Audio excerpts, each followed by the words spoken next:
Folks, Black Star Network is here. Hold no punches. I'm real revolutionary right now. Support black media. He makes sure that our stories are told.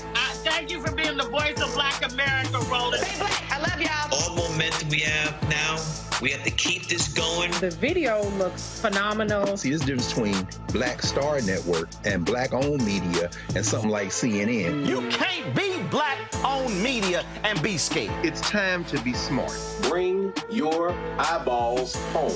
You dig?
Today is Wednesday, August 7, 2024. Coming up on Roland Martin Unfiltered, streaming live on the Black Star Network, Vice President Kamala Harris, Minnesota Governor Tim Walz take to the road. They were in Wisconsin. In about 30 minutes, they'll be live in Detroit, Michigan. Y'all, 50,000 people RSVP'd for the event in Detroit. They had to move it to an airport hangar to accommodate everyone. We'll break down what is happening in this particular race. Republicans are mystified.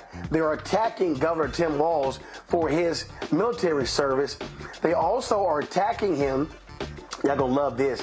They're attacking him for his leadership after the murder of George Floyd. ABC News has dropped some audio of Donald Trump praising him in real time. Y'all, we're gonna break it all down for you. It's time to bring the funk on Roland Martin Unfiltered on the Black Star Network. Let's go. He's got it. Whatever the biz, he's on it. Whatever it is, he's got the scoop, the fact, the find. And when it breaks, he's right on time and it's rolling. Best believe he's knowing.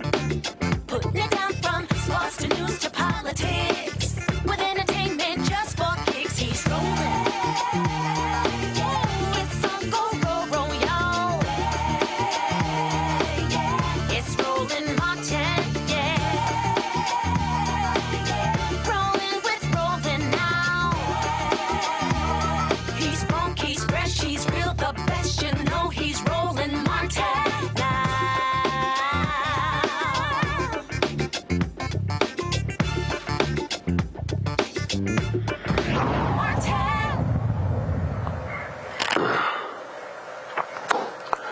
Folks, a massive turnout in Eau Claire, Wisconsin early this afternoon for Vice President Kamala Harris and her new VP pick, Minnesota Governor Tim Walz. Thousands of people gathered there in Wisconsin, some literally walking and parking 2.5 miles away just to get to this location. Look at those lines. Now, some of you may say, well, Wisconsin, here's why this matters. Wisconsin borders Minnesota.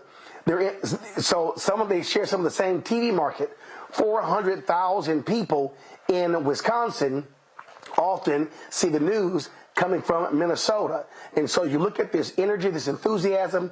New polling data shows that Vice President Kamala Harris has flipped the numbers where she's now leading there. Also, enthusiasm, and this is, I'm sort of thinking back to my man Al Pacino, not Al Pacino, Robert De Niro in The Untouchables when he goes enthusiasm. Well, guess what? The Democrats are closing the enthusiasm gap there in Wisconsin. The numbers were very low when President Joe Biden was in the campaign. Well, new polling data shows you're now talking about a significant shift, if you will, in this race. The Democrats have closed it to almost 62%. So they still lag slightly behind Republicans. But you're seeing how this has completely changed the election. In addition to that, when you look at also new polling data shows that right now, Senator Kamala Harris has opened a massive lead among African Americans against Donald Trump. Right here, 80-16. 80-16. That is a 64-point lead, which of course is dramatically different. We had Vote Black Pack on. We had a new voter project, but what we're now seeing is that black folks moving aggressively towards Vice President Kamala Harris, as opposed to Donald Trump. And even in this particular poll here, they overestimate a lot of that black support. And so what you're seeing is that says 16% in many other polls. It's really topping out at about 14%. I want to bring in my panel right now, folks. Dr. Avis Jones-DeWeaver, a political analyst Robert Patillo, host, People, Passion, Politics, News and Talk 1380, WAOK. Tanya Washington, professor, Georgia State University, College of Law out of Atlanta. Avis, I want to start with you. You cannot, Avis, account in no polls. You can't do it when it comes to fundraising. You can't do it when it comes to crowds. You cannot put your finger on what happens when people are energized, focused, excited. That thing begins to spread like a virus. Absolutely. That is something that money can't pay. And it is critical in terms of what wins election. Prior to this switch in terms of the candidacy, as you just noted, enthusiasm among the Democratic Party was really quite low. And we saw a great deal of enthusiasm on the other side. Now we are seeing just amazing amounts of enthusiasm with this ticket. I would not be surprised if this is a ticket that expands the map. I would not be surprised if this is a ticket that at the end of the day actually overperforms what Obama was able to do. And as I was looking at that data that you just showed on the screen there, another noticeable data point is that Vice President Harris was also leading among women writ large, not just black women, women overall. Which is huge given what we have known in the past with regards to the voting behavior of white women. So I will say that this is going to be a groundbreaking election, and she's going to energize black voters. She's going to energize young voters. And I believe she's going to energize women all across the racial dynamic. Robert, you see this photo here, white dudes for Kamala Harris. They were, of course, that was a photo coming out of Wisconsin today. So much attention, obviously, is focused on turnout in Milwaukee, but white turnout in Wisconsin is crucial. It's a very white state, and that was one of the things that I said was going to matter when it comes to who her pick was. How do they hold on to the white coalition that President Joe Biden had and that he had in 2020, and he still was holding on to a week after the June 27th debate?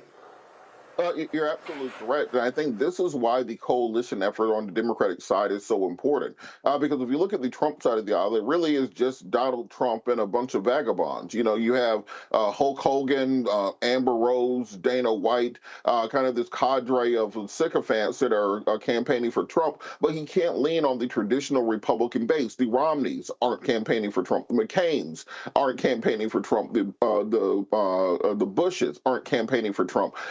Governors, senators around the country are running away from Trump as fast as possible. But on the Democratic side of the aisle, not only do you have Vice President Harris to solidify her base, now you have Governor Tim Walz, who is everybody's gym coach. Everyone had a Tim Walz in their life at some point in time. Mine was my 6th grade social studies teacher, Mr. Weeks, who told me I could do it back when no one else was saying that I could. Everyone has had a teacher like Tim Walz in their life. You add to that the fact that you will have the Clintons campaigning for Kamala Harris. You have the Obamas who will be campaigning for Kamala Harris. You'll have Joe Biden still campaigning for Kamala Harris across the Rust Belt. So in places like Scranton, in places like the Upper Peninsula of Michigan, in places where he's still strong, he still has a voice in those areas. You have Chuck Schumer, you have James Clyburn, you have Nancy Pelosi. You have a coalition effort on the Democratic side of the aisle that you just can't match on the Republican side of the aisle because they have very much exiled anybody who's not a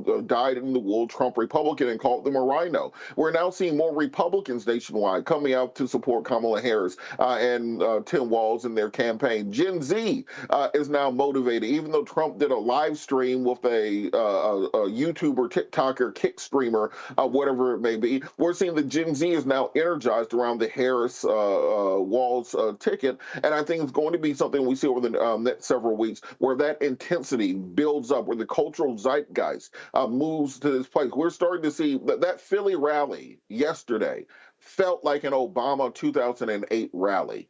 And that's hard to replicate in American politics. And when you break that barrier, it's hard to go back from there. Kamala Harris still clearly has what George H.W. Bush called the Big Mo. And now with the convention coming up in several weeks and many other big touchstone moments, she has an opportunity to put this race away with continued strong performances.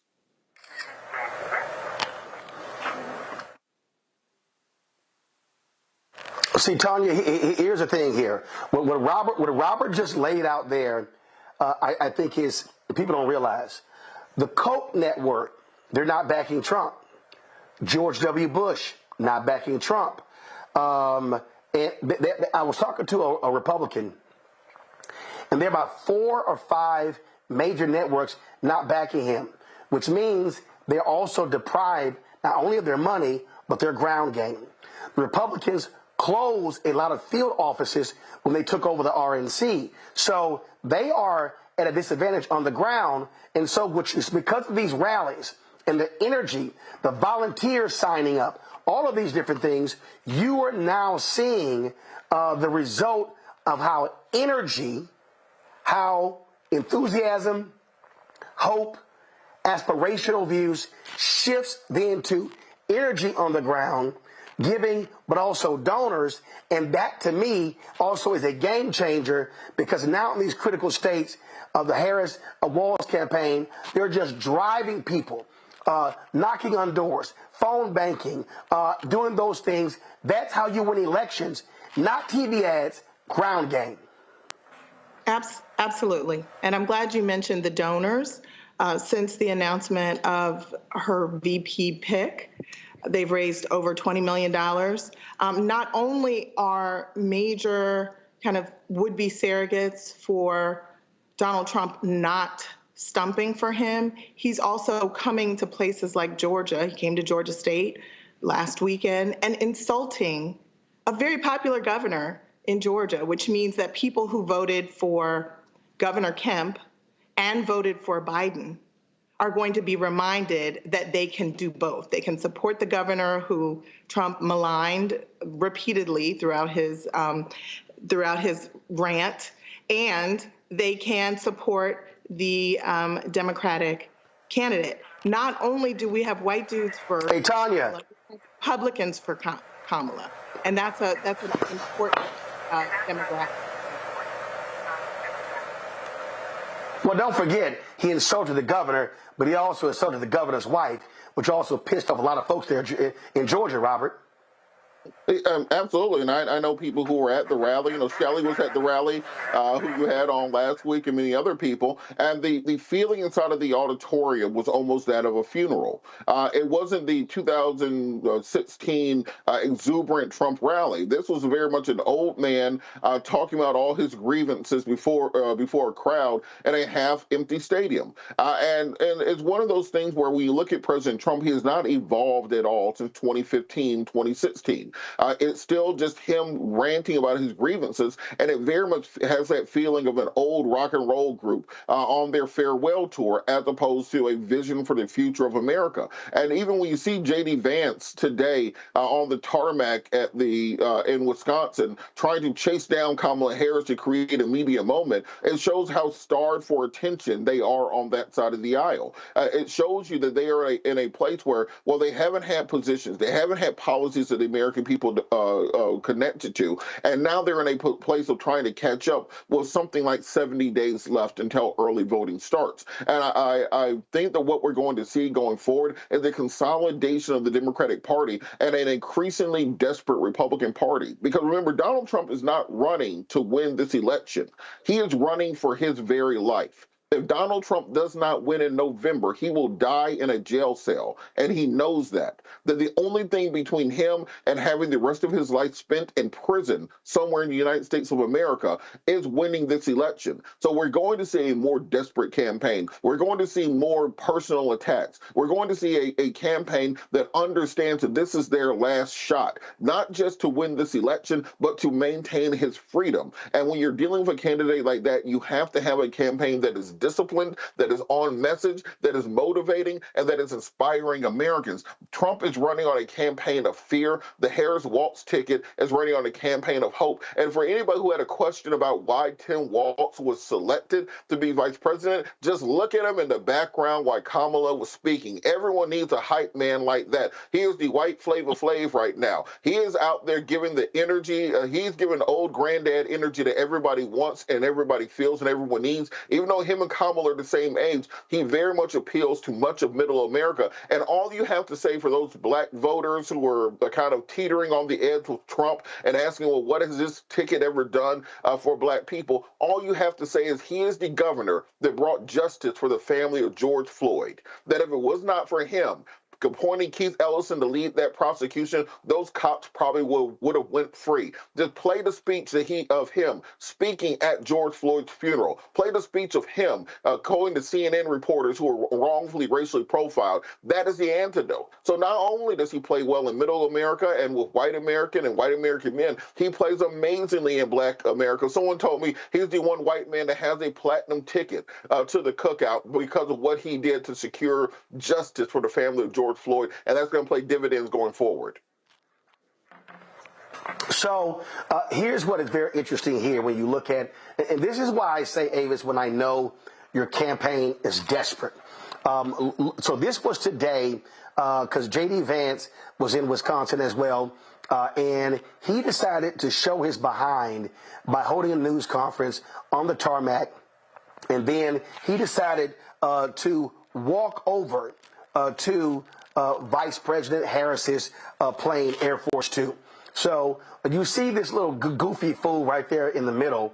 And so here's the video of him sitting here talking to the media. So this is the video from the other side of him walking over, going over to the cameras, demanding. So listen to this here. So guys, turn the audio up. Listen to this fool.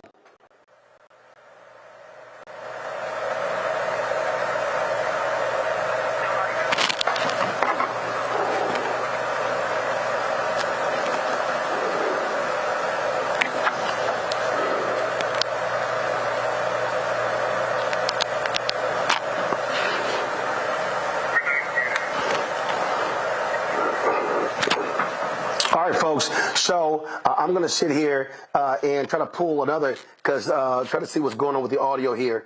So what he did was he was complaining that she won't take any questions, and yeah, he won't take any questions. So here we go.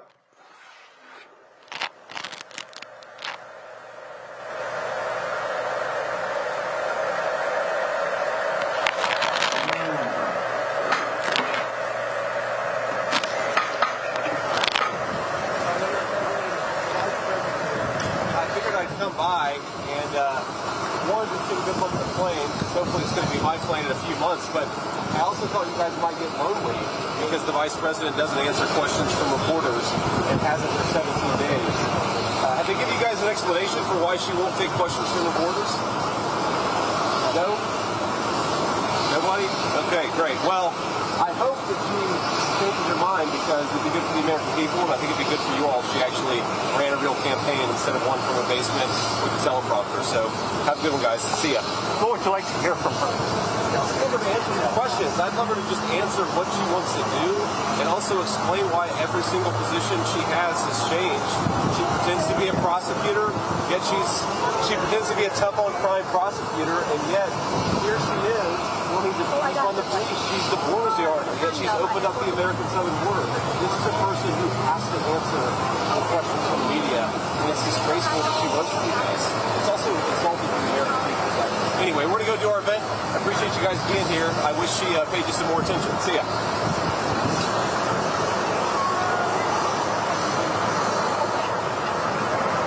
Oh, so JD is so concerned, and he's sitting here.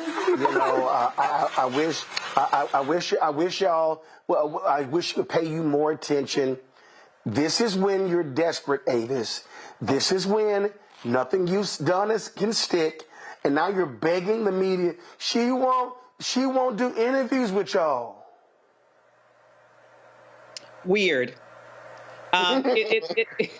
It does come off desperate. It comes off. It has the energy of the pick-me guy in high school that nobody wants to date. I mean, that's really what it looks like. And for him to have the unmitigated gall to say that she has changed her mind on every issue, when he is the one who's riding shotgun with the person that he called the American version of Hitler.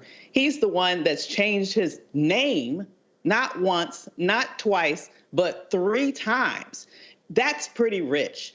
The reason why he's going over there is because, honestly, they are starving for media attention. Nobody's paying attention to them. Nobody is paying attention to them. And he is trying to get some camera time, for free because, listen, they weren't there to cover him, okay? And so he's pretty jealous. He wanted to get in front of the cameras for a few minutes and say a little something. But the bottom line is he ends up looking like the desperate kid that nobody wanted to talk to in the cafeteria. And he still is going to continue to be that person who is trying to raise these sort of faux issues because he doesn't have anything to lean on. The bottom line is they don't want to talk issues because the American people does not want to do what they want to do, Mr. Wright, the preface to Project 2025. And so because he can't talk about issues, he's going to raise these faux issues and continue to look like this desperate little man that he actually is. Tanya, this is a photo of J.D. Vance today speaking to not that many people in the parking lot. So I guess we now know why he was a little bit upset with the media attention. And the point that Avis made is absolutely correct. What's driving this campaign nuts is that they do not control the narrative. That's what's driving them crazy. They can't control the narrative. And we all know Donald Trump is going to go crazy. He is, you know right now, he's already trying to figure out what outlandish things can I say to pull back a lot of this attention because I need it. That's how his mind operates.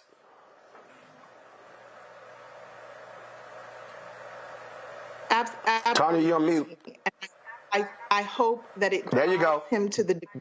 I hope it drives him to the debate stage. I hope that they are so desperate for media attention that they will take Vice President Harris up on her offer to be there and have a discussion about the policy differences between a hopeful future and a hateful past. And if the only way they can get media attention is to talk about their opponents, then that's a win for the Harris campaign. So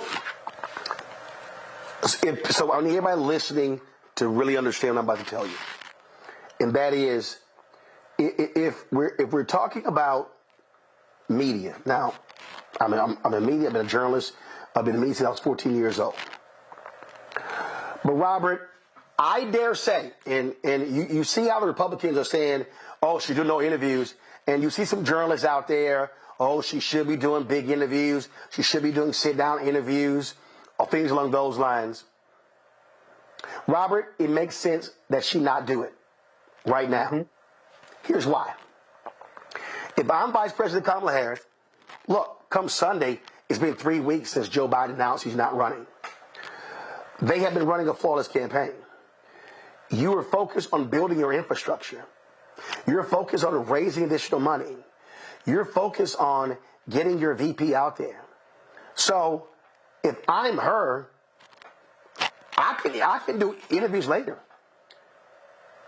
From a political standpoint, mm-hmm. it is from a political standpoint, it is smart strategy to do what they're doing because poll numbers are showing, fundraising numbers are showing, volunteer numbers are showing the strategy is working. You don't change it because J.D. Vance is whining it like a little punk. Well, not just that. When Trump sat down to NABJ, he brought his own damn moderator. Mm-hmm. What do you mean she hasn't sat down for any interviews? He had to walk in there of his own AstroTurf DEI black woman, Harris Faulkner, because he was afraid that the mean black ladies were going to ask him tough questions, so he had to bring his own person.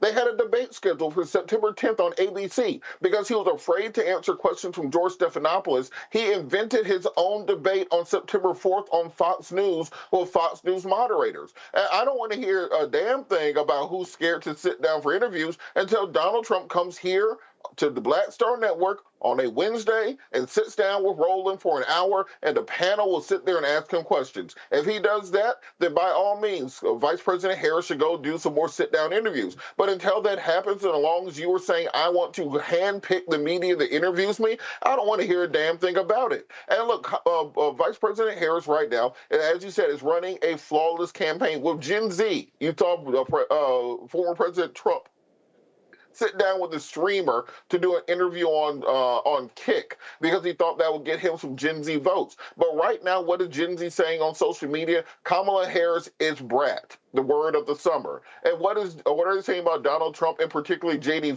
Vance? They're saying that J.D. Vance is a fan in the Kendrick Lamar sense. Those are very different things to Gen Z voters. And people who think that the old school sitting down with Walter Cronkite interview will change the narrative, it will not. Kamala Harris is getting more traction right now, particularly with young voters and African-American voters and women voters, by being the summer brat than J.D. Vance is getting for being a fan the entire time.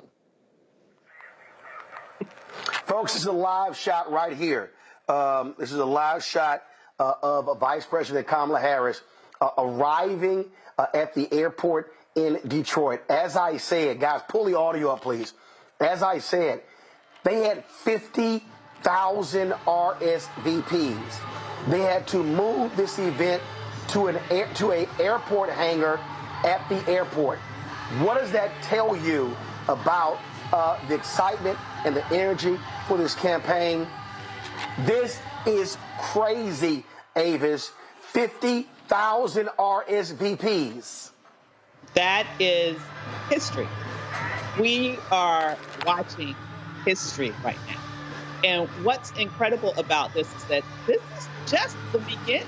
I mean, you just think about what is going to happen at the Democratic National Convention. You think about the momentum that is even going to be increased after that well-produced convention.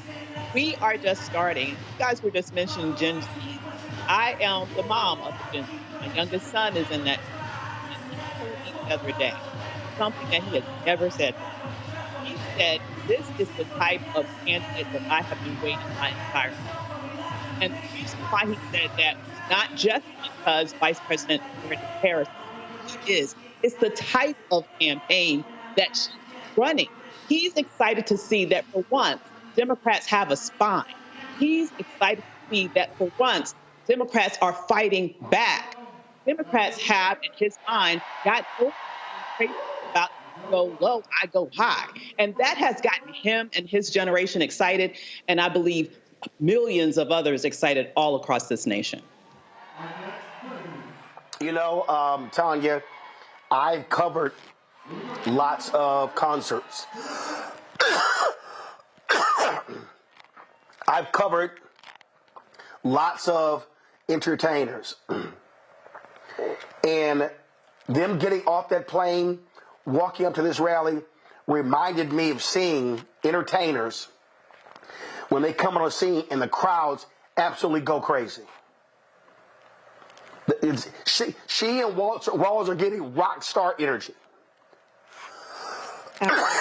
They're getting rock star energy because they're giving rock star energy. They are owning the big stage. They are bringing a hopeful message that is energized. You can't manufacture this. This is spontaneous. This is organic. This is authentic. You know, the Republicans are having to figure out how to respond. The person, Tanya, 1 second. Tanya, 1 second. Right now on stage is the Lieutenant Governor of Michigan, Garland Gilchrist. Let's go live to Detroit.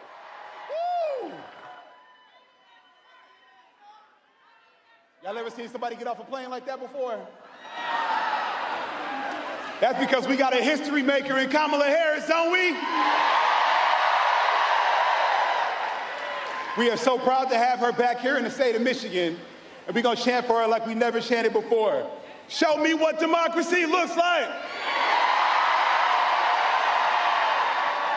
Y'all look like people who are voting for the future. A future that is as big and loud and diverse and powerful as this crowd. A future where everyone has access to a dream of health and wealth and opportunity, and that nobody is left out or left behind. You see, that is a future that is free, y'all. Free from not being small-minded. Free from the clutch of racism and xenophobia. This is a freedom and a future that we must fight for every day, and that fight starts right here in Michigan. But the thing I love about that future is it is a future that we can make happen. We own the process of democracy that delivers that future, and we will reject everyone who stands in our way of that victory. This is about love, not hatred. This is about inclusion, not exclusion. This is about generosity, not selfishness. And look, that's the biggest difference between us and those who oppose us. Y'all can't even imagine how small-minded Donald Trump is. Like it's smaller than you think. His running mate, J.D. Vance, is too afraid of the future to have you be a part of it. But not us. We do not fear our future, we welcome it. And you know who else doesn't fear our future? My President, Kamala Harris.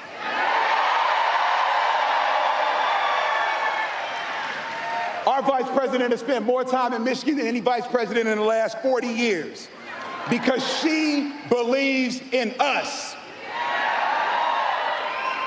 And I've been proud to stand tall with her almost every single time she done set foot in the state of Michigan. But we all stand tall together, right? We stand tall for a future that's free of gun violence. We stand tall for a future that is free of poverty. We stand tall for a future that is free of pollution. We stand tall for a future that is free of any limitations. You see, her fight for abortion rights, that's our fight. Her fight against climate change is our fight. Her fight for voting rights is our fight. And like she says, when we fight, when we fight. Now, I know a little bit of something about being a strong number two, working alongside Governor Gretchen Whitmer. Isn't she amazing?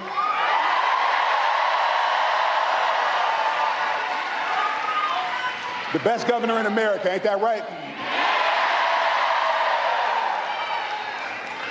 But I'm so hyped that the next Vice President of the United States, Tim Walz, came here to Michigan to introduce himself to y'all and to America and to show you the freedom he's gonna fight for.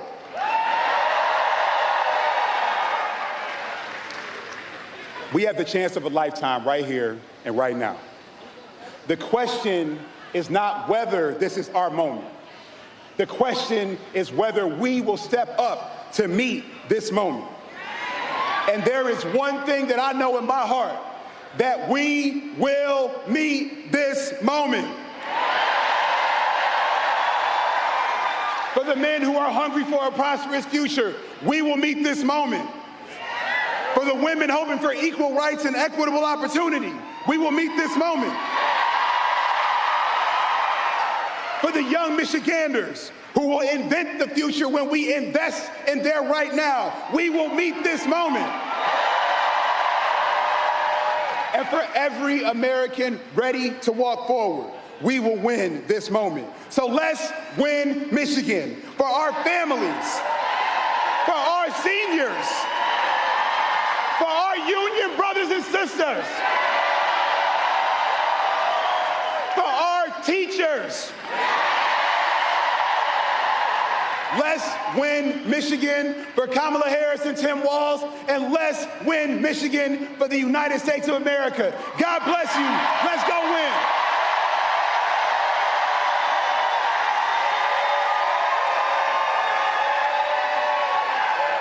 Please welcome UAW President Shawn Fain.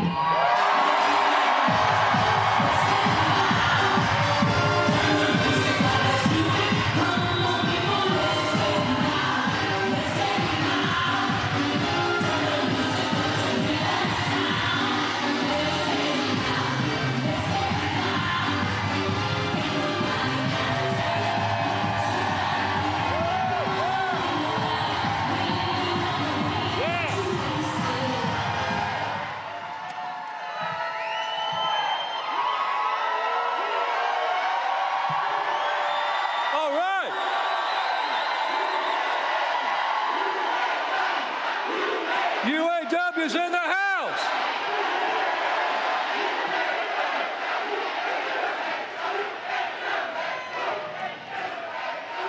Hello, Michigan. This is how we do it in Michigan, home of the big house. We go big or we go home. On behalf of the 1 million active and retired UAW members, I'm honored to welcome to Michigan the next President of the United States, Kamala Harris.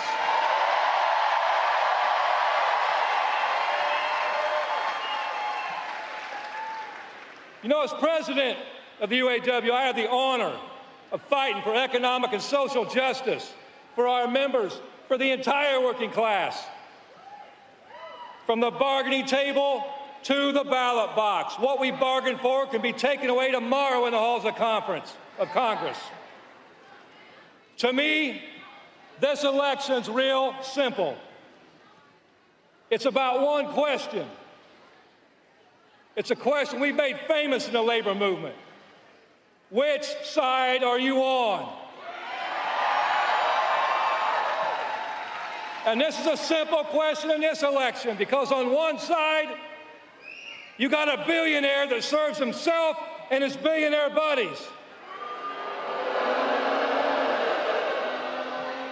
He lies, he cheats, and he steals his way to the top. He's a lapdog for the billionaire class. And on the other side, we got a strong, intelligent, and I'm just going to put it bluntly, a badass woman.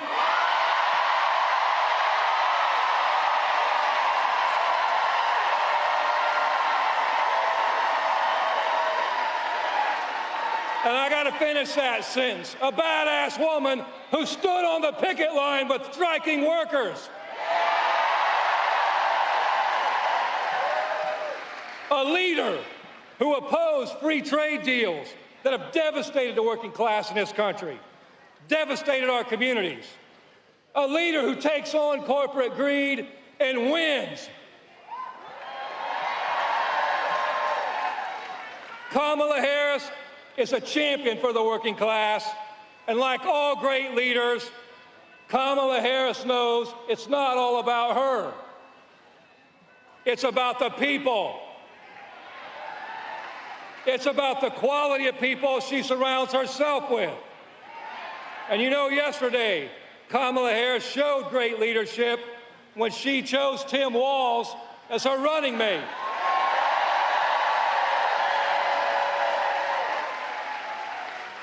And it's no secret, our union was loud and proud about who we supported for vice president, and Tim Walz was at the top of that list. He's one of us. He's a working class guy.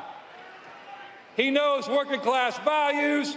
He was a teacher, a coach. That's right, there's teachers in the house. Another group of people who've been left behind. He's a teacher, he's a coach, he's a governor, but best of all, he's a proud union member. And he always puts the working class first. With the Harris-Walz ticket, we have what I call the dynamic duo for democracy.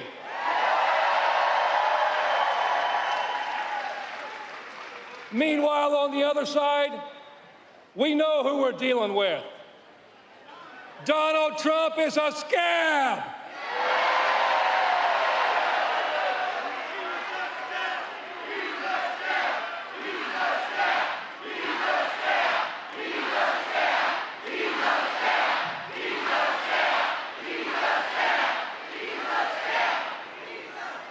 And his sidekick isn't any better. J.D. Vance is a vulture. That's right. You know, every time Donald Trump gets a chance, he trashes our union and he trashes the working class. He comes to Michigan.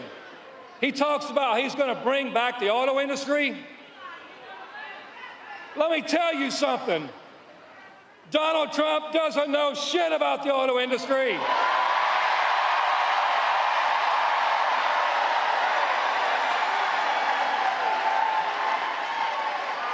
And he doesn't give a damn about the working class in this country.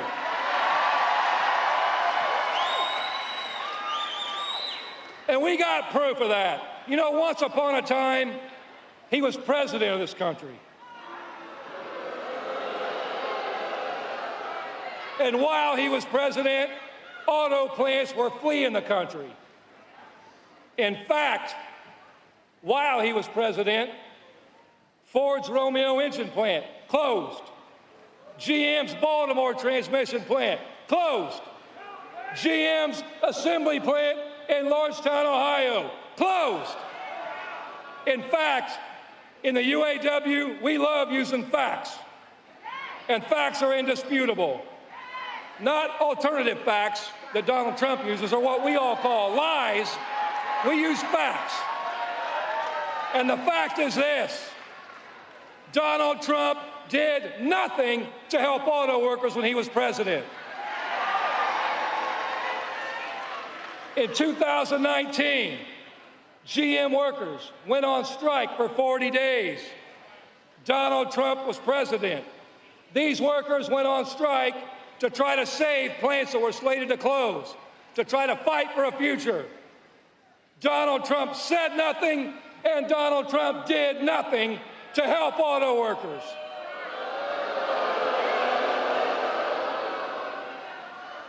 You want to know where Kamala Harris was in 2019? She was on the picket line with striking workers.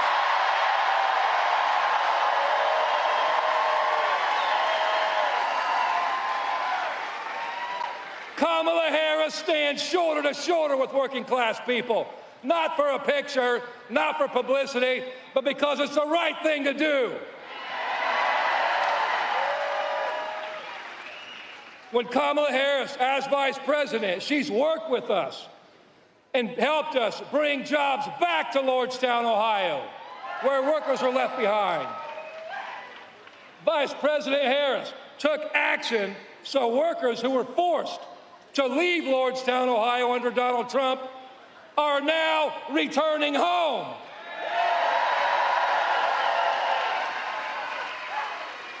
She and President Biden worked with us to save a plant in Belvedere, Illinois that was slated to close. That's the difference. Donald Trump is all talk, and talk is cheap. Kamala Harris walks the walk. She does the work, and when help was needed, she showed up. So now it's our turn. It's our turn to stand up, to speak up, and to show up for Vice President Harris.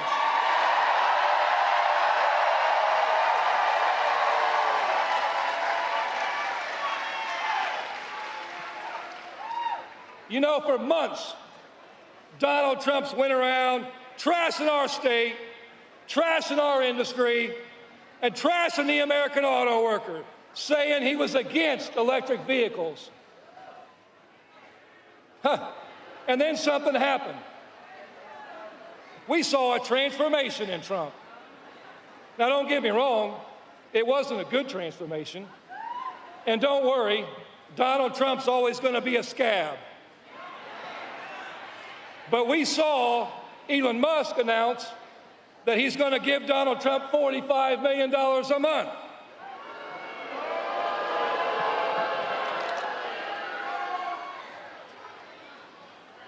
And all of a sudden, guess what?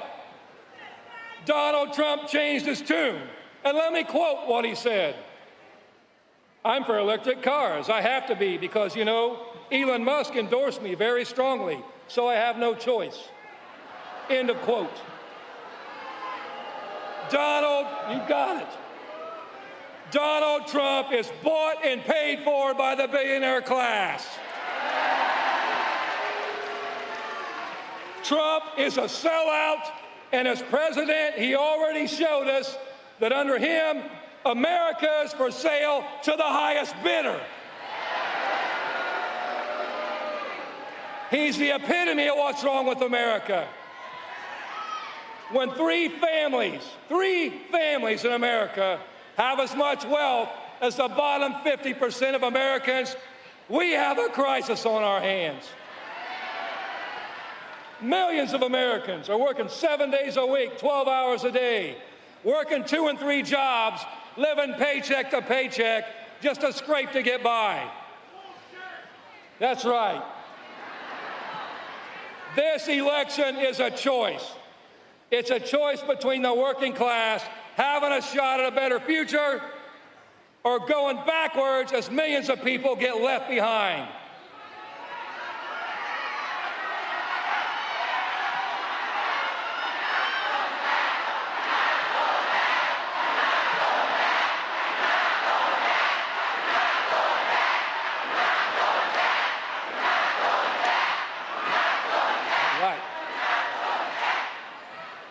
This is why I love Detroit. We're in a fight for what we call the 4 core issues. And that's what this election's about. Living wages, not minimum wages, living wages, so one job you can live. Adequate health care, so when you get sick or have something go wrong, you don't have to lose your home over it. Retirement security. You know, 60% of Americans have no retirement savings. Not because they're not responsible, because by the time they pay their bills, there's nothing left.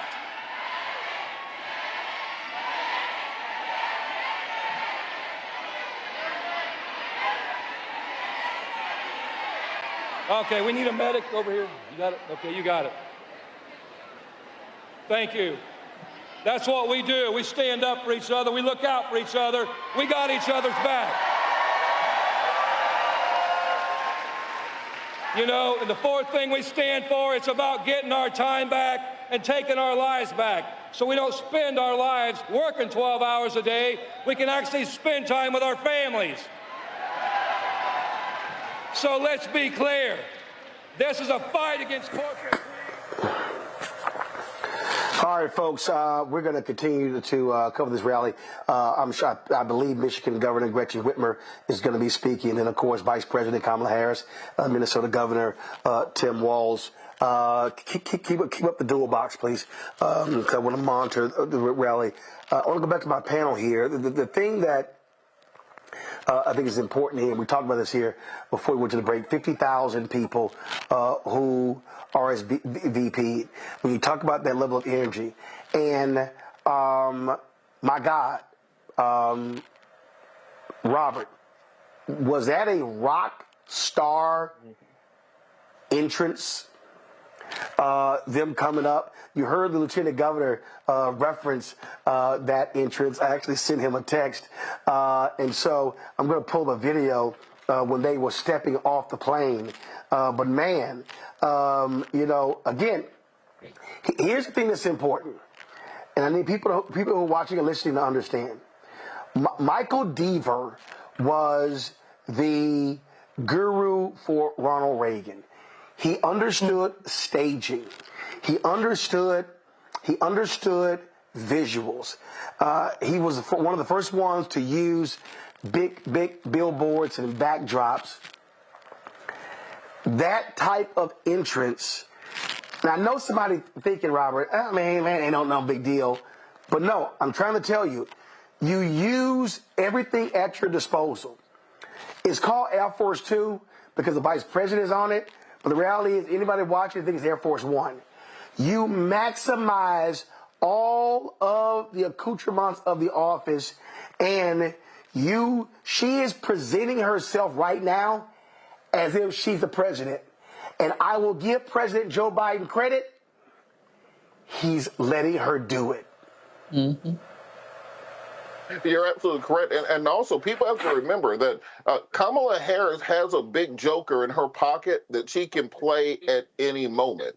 And don't just monitor for this. If we get to the beginning of October and the race is still a 1 or 2 point race and it looks like there's a chance of losing, you have the big joker where Joe Biden can step down and we can inaugurate Kamala Harris as the first black female president of the United States of America, and then dare America to overturn that a month later, where you can give her the Oval Office, you can give her the Resolute desk, you can move her from Air Force 2 to Air Force 1. I know Air Force 1 is just a designation for any plane that the president's on. It's not the aircraft itself. But she has that big joker in her pocket that she can hold out till the very last minute. And we are looking at the energy. We're looking at Obama 2008 energy, something the Democratic Party was not able to manufacture for Hillary Clinton in 2016, was not able to manufacture for Joe Biden in 2020. This is something that is rare in American politics, and it's even more rare for Democrats. This is 08 Obama, 92 Clinton, 84 Jesse Jackson type of energy that we're seeing coming out of this. And this is what has the Republican Party so afraid. It's been 3 weeks and they have no idea how to attack Kamala Harris. We heard J.D. Vance come out today to attack Tim Walz with some fake accusations of stolen valor. We've heard Donald Trump questioning whether Kamala Harris was black or not. We have all these things and they're reaching for straws, but none of them are working. So a couple of things. One, she's Vice President Kamala Harris, so we can always give her respect for her title. We're going to do that. On this show, we're going to refer to her as Vice President Kamala Harris or Vice President Harris. So, but let me do this here. You made a point. You made a point about this. They're trying to attack Governor Walz, stolen valor. It's all BS. And in fact, I want to pull this up. Give me 1 second. I'm going to pull it up. So the folks at Vote Vets did not react kindly to these attacks on Governor Walz. So let's do this here, y'all. That's from earlier. I need a live feed. I don't need the earlier video. I need a live feed so we can continue to monitor because so this is Senator Debbie Stephanopoulos who's speaking right now. So I'm monitoring this because I want to carry Governor Gretchen Whitmer, and then because she is going to be the one introducing the vice president. So this here, folks, is a graphic that the folks with Vote Vets put out as their way of responding to these attacks. And so you see right here, Republicans are saying Tim Walz retired because he knew he was going to deploy to Iraq. They say no. He submitted his retirement request to the U.S. Army National Guard months prior to notification of his unit's deployment. His unit was fully sourced, staffed, and his request was approved. He retired in May 2005. Tim Walz is using a rank he didn't attain, and that's stolen valor. BS, and the Minnesota National Guard says it's BS. It's entirely accurate to describe Tim as having been a command sergeant major, the rank under which he served, and the Minnesota National Guard has emphasized in public statements that he can be referred to as such. Now, telling you the reason this is important is because the person who led the effort, who swift-voted Senator John Kerry, is a guy running Trump's campaign. So what you have here are Democrats learning the lesson, not falling down, not playing defense, but going on offense when you attack a veteran, 24 years, and then J.D. Vance talking about, how he was in the Marines and what he did. Dude, you were in the press office. Stop acting like you were on the front lines. Tanya, go ahead. Yeah.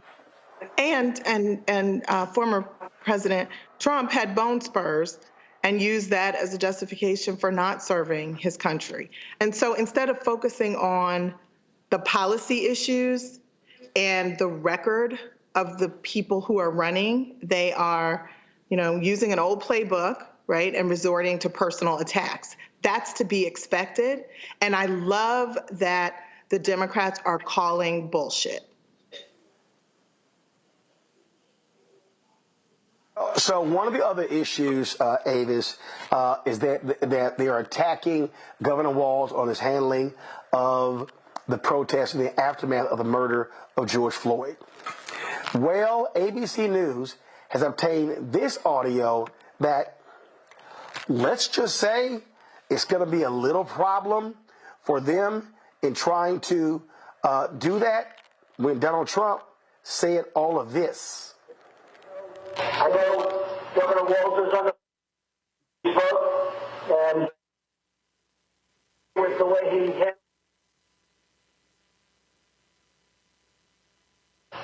2 days, 3 days later, I spoke to the governor. The governor's, I think on the quality, he's an excellent guy. You've got a big National Guard out there that's ready to come in and fight like hell.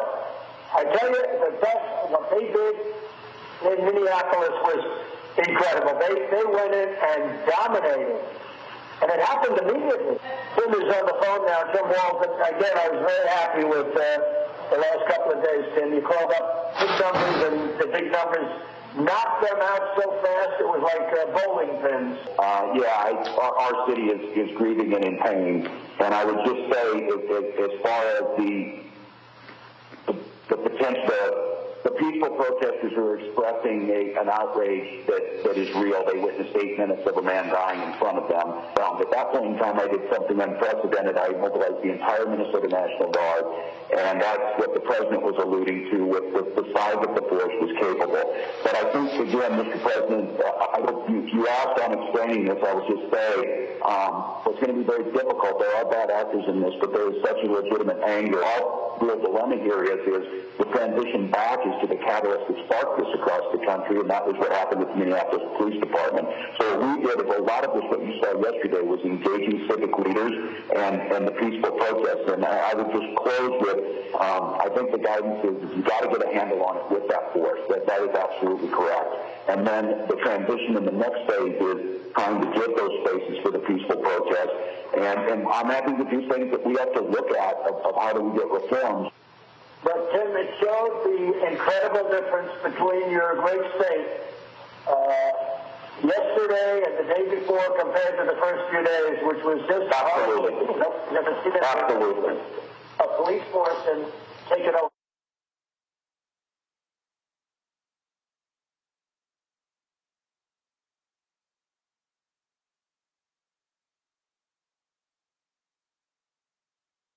It's kind of hard, Avis, to say that wasn't me.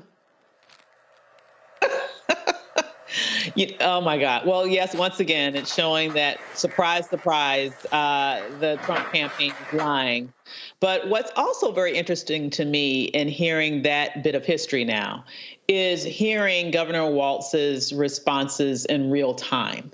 In real time, he recognized the suffering and the grieving of his city. In real time, he recognized that millions of people across the country, including those in his state, watched a man being suffocated to death for 8 minutes. In real time, he talked about the right of people to peacefully protest and him meeting with individuals and leaders in his community. So we can know from that tape in real time what type of leader, not only that he is in a moment of crisis, but what type of man he is, and really speaking the truth about injustice in the moment, instead of just trying to grandstand in a way that we saw not only President Trump doing in that specific instance, but honestly, that's all he does. He wants to be a spectacle. He's not about leadership or providing solutions.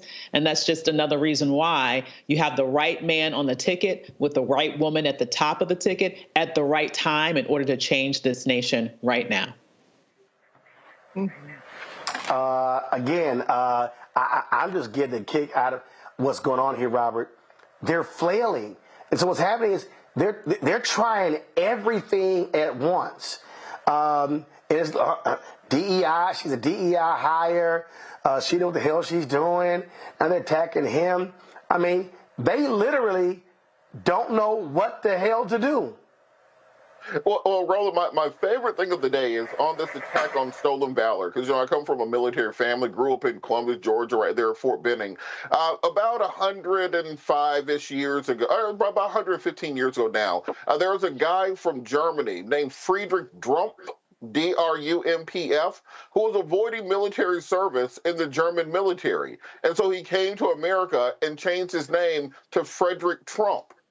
And he was a draft dodger at the time who ended up running liquor and prostitutes and all those things. And in order to clean the money, he got into New York real estate and construction, passed the business on to his son, Fred Trump, and then his grandson, Donald Trump, ended up skipping the Vietnam War with bone spurs, avoiding the draft in that case also. So not only are they attacking Tim Walz for stolen valor, Donald Trump has a family tradition going back 120 years of avoiding military service.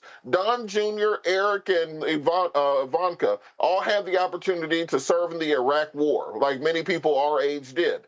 They chose not to. Barron Trump is almost at military age. I don't think we'll see him signing up to go to the war in Eastern Europe. So for these conservatives who are national security conservatives who wrap themselves around the flag, they have to ask themselves this question of who are they lining up behind? Are they lining up behind somebody who talks a big talk, but when it comes time to put their lives on the line, them and their entire family for 3 or 4 or 5 generations have hid? Or are they going to say that someone like Tim Walz, who has done everything that we tell Americans to do, that he went to the military and served his time, that he used the GI Bill to get an education, and instead of becoming a Wall Street tech bro like J.D. Vance, he took that and became a high school teacher. He worked in a high school for 20 years, married another teacher, and then went on to public service, being rated the second most conservative member of the House of Representatives with an A+ rating from the NRA. And now they want to call him a crazy left-wing Bernie Sanders liberal. And then going on to be a governor who not just was the head of the National Governors Association, but as you just played, was honored and respected by Donald Trump. And now you're going to try to paint him as being some out-of-the-mainstream figure. They are flailing, as you said. They are throwing every piece of spaghetti at the wall. They've gone from racism to socialism to sexism to everything down the line. And what we're seeing is they don't have an answer. And the problem that Trump runs into is that he is a 45% candidate.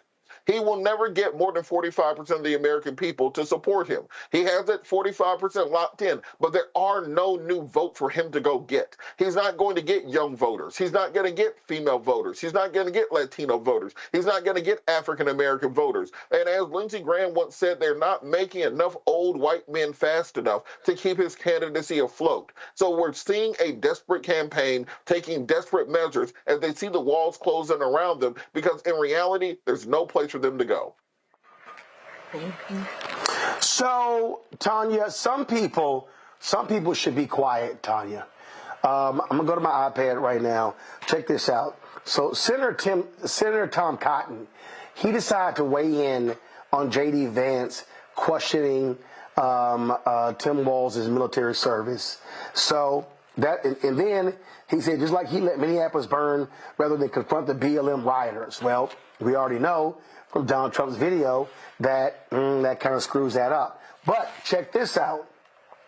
This is the same Senator Tim Scott who was running campaign ads saying that he volunteered to be an Army Ranger.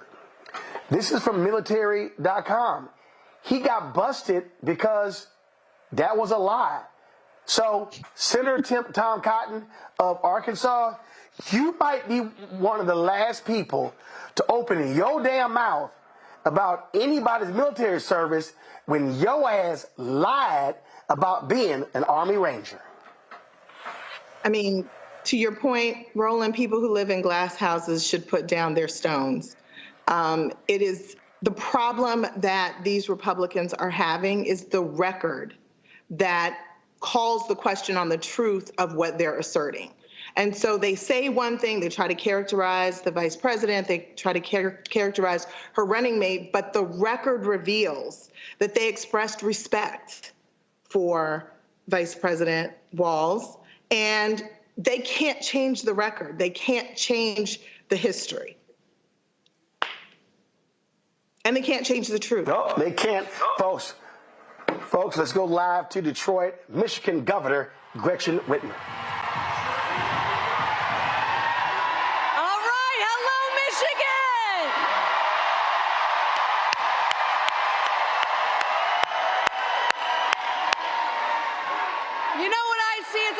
this crowd. Oh, okay.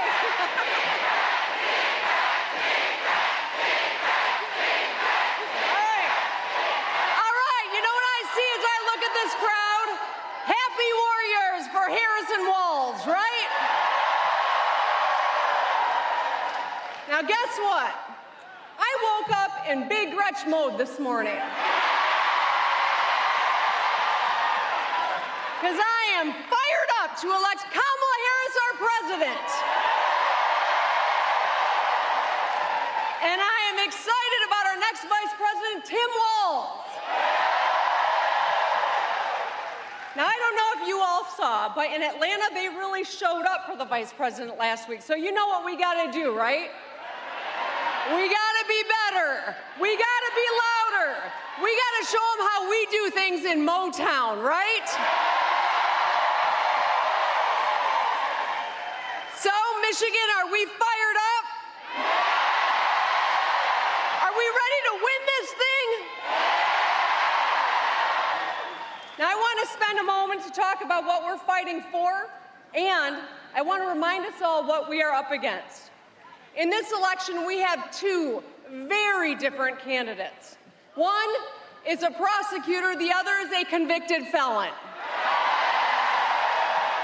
One is an attorney general who served the public by taking on big banks, and the other is a fraudster who only serves himself. One, a vice president who believes in reproductive freedom, or the guy who stacked the court with the people who ripped away Roe. We're not going back, right? Say it with me, we're not going back.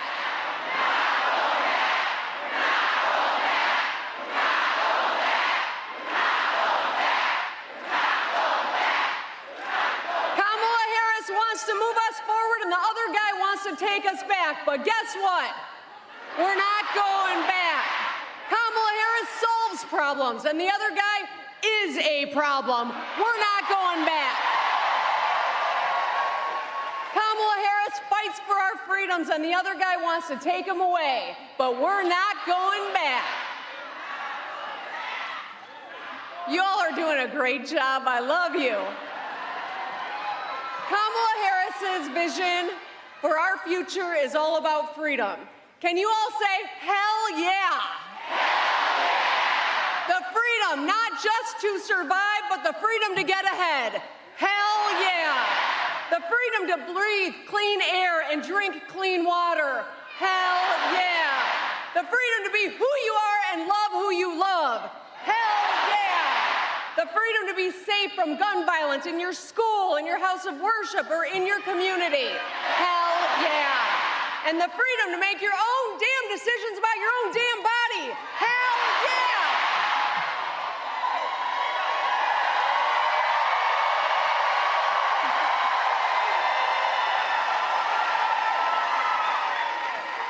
So, this is why Kamala Harris got the endorsement of the United Auto Workers. Can I hear from you?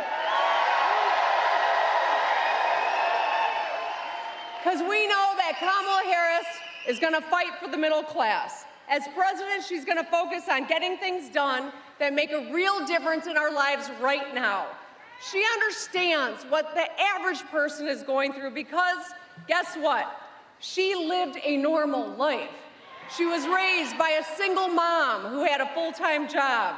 She moved in with her sister to help her raise her children. She took care of her mom when she was battling cancer. And she is a proud stepmom with a beautiful blended family who call her Mamala. And I know a lot of us identify with some of those characteristics. All right, Mamala. All right, I like it.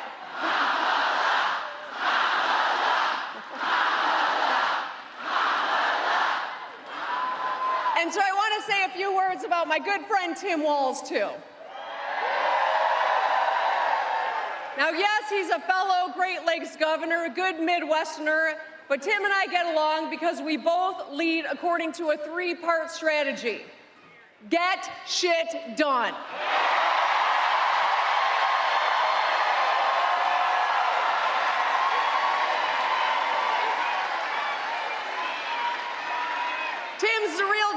He's the only governor I know who curses more than I do. And I have a feeling that's about to change. He's a former public school teacher, a soldier. He's a former soldier and a state championship winning football coach. I mean, maybe he should help out the Vikings after we smoked them twice last year. I'm just saying. Okay. You can't take away our Lions' pride, right? All right.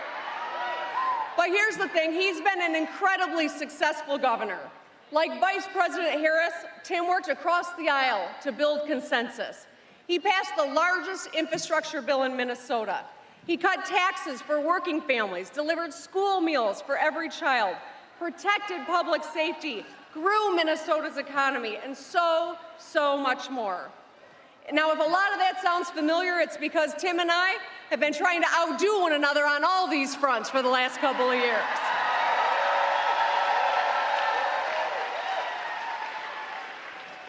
Here in Michigan, with partners like Detroit's own Joe Tate, the Speaker of the House, first Black Speaker of the House, we rolled back the retirement tax. We invested in our students and teachers. We passed common sense gun safety laws.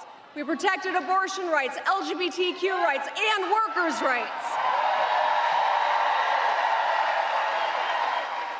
And we need partners in the White House who have our backs. And that's Kamala Harris and Tim Walz. Kamala Harris and Tim Walz will fight to help you not just get by, but to get ahead. Because every American deserves a path to prosperity, every one of us. They will fight to lower the cost of prescription drugs, make child care, pre-K, and elder care more accessible and affordable. And they will go after corporations that slap on junk fees and surprise late charges. The truth is, we cannot afford another 4 years of Donald Trump. Let's just look at his record. He did zilch on infrastructure, fail. He tried slashing Medicare and Social Security and repealing Obamacare. Thankfully, he's a failure there too. He destroyed tens of thousands of manufacturing jobs. He cut taxes for himself and his wealthy friends, and he instigated the January 6th riot. And of course, he bragged about Roe v. Wade falling. So, a second term of Donald Trump would be an unmitigated disaster. We cannot trust Donald Trump, and we must make sure he does not get back into the White House. I mean, think about it. You wouldn't buy a used car from this guy. How can you expect him to support the auto industry? I think we need some medical attention over here.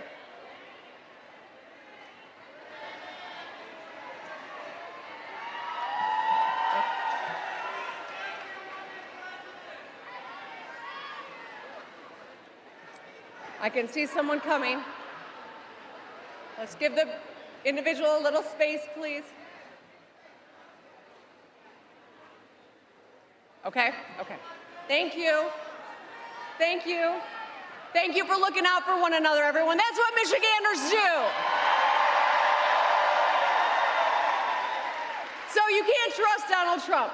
What I was saying is you wouldn't buy a used car from this guy, much less trust him with the auto industry, right? You wouldn't let him pick up the tab at dinner or trust him to pick up the tab at dinner. How can we trust him with the world's biggest economy? You can't even let him count his own strokes on the golf course. How can we trust him to protect the rule of law?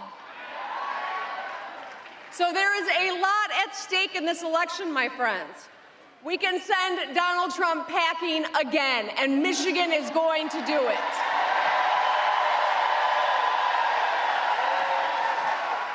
So, we need you. We need you to knock doors, because if you knock doors, we win. We need you to make calls, because if you make calls, we win. We need you to donate $1 or $2. We can win. In fact, do everything short of biting the kneecaps.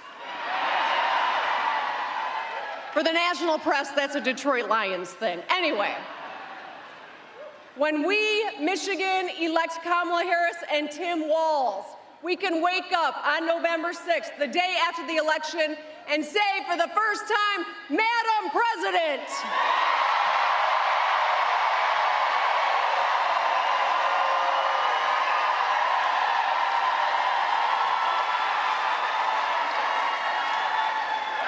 We need a strong woman in the White House, and it's about damn time. And a good man by her side in Vice President Tim Walz. Let's get it done, Michigan. I love you.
Was Michigan Governor Gretchen Whitmer. They are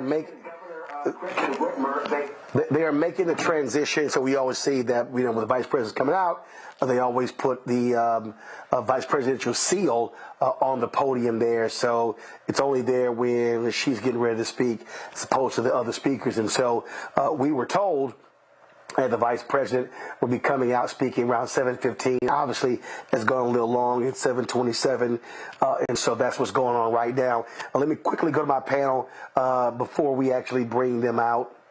You heard there very quickly. You heard there. I'm going to go to Tanya real quick. Tanya, you heard them talk about Donald Trump won't do anything for the automotive industry. You heard Sean Fain talk about how he basically has flipped on EVs, and so that's a huge issue. We talk about union workers there in Michigan. Yes, his record will indict him. He can talk about what he's going to do going forward, but the best indication of what he's going to do is what he's already done or haven't done, given that he had the opportunity to do so during his 4 years as president. And so that's what he's fighting against, really, is his own record, which, as I said, is going to be the source of his indictment. He has had the opportunity to help all of these different groups, and he failed to do so. And so why should we trust, why should the voters trust that he'll do something different if he were to serve again as president? Robert, remember he promised all these jobs I think it was Foxconn coming to Wisconsin. None of that actually happened as well. And so they could also hit him on that. He made lots of promises to blue-collar workers in these Rust Belt states, did not deliver.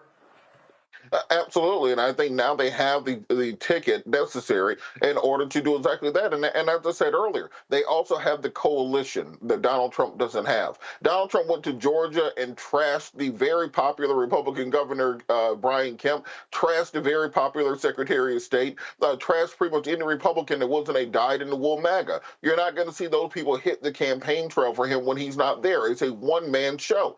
Compare that to Vice President Harris, where she can trust Gretchen Whitmer, Whitmer to hit the campaign trail for her in Michigan. She can trust Hill Harper, who unfortunately didn't win his primary, to hit the campaign trail for her. She can trust in the entire delegations there and across the country because you have a united Democratic Party that is united in their messaging. It's very simple. You have a prosecutor versus a felon. You have somebody who supports women's rights versus a rapist. You have somebody who's going to stand up for the middle class versus somebody who is going to rape the middle class. And I think that drawing that contrast is what the American people have to see. And we're seeing that in polling, where Donald Trump, who was at one point in time up 5 or 6 points in the national polls, most recent polls have him down 5 points. And so in 3 weeks, we've seen Donald Trump squander perhaps the largest lead in American political history. And when we write the legends on this in years to come, when we look back at it, we will say this may be one of the biggest choke jobs in American history, in addition to seeing as one of the most triumphant moments for a candidate coming out of nowhere, coming for where Kamala Harris was in 2020, to really igniting the nation and becoming that voice of the future. And that is what Republicans are afraid of. And this is why we're seeing more and more outlandish attacks. None of them seem to be landing. Right. Avis Jones DeWeaver, he also has been trying to disavow Project 2025. But actually, this dropped today. This is a photo of Donald Trump on a private plane, a 45-minute plane ride with the CEO of the Heritage Foundation, Kevin Roberts. It's a little hard to say you didn't know the guy and you never met him when this is a photo of you on a private plane flying to their conference. This man lies like he breathes. So why are we surprised to see any of these things that keep coming out about him that is counter to what he is telling the public? Okay. And as you mentioned before, the bottom line is this.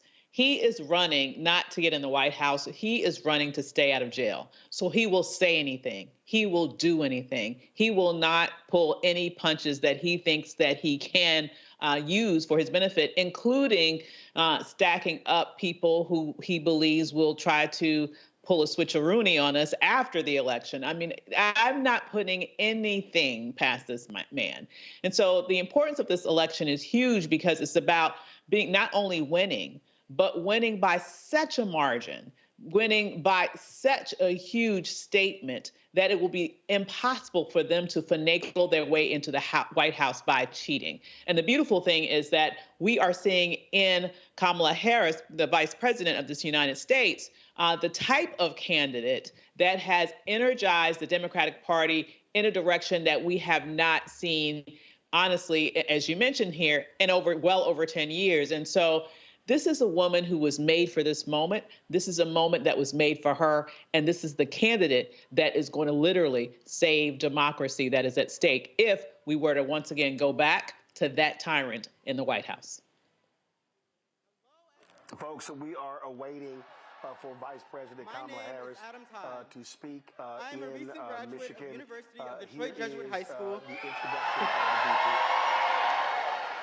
And I am excited to attend Wayne State University in the fall.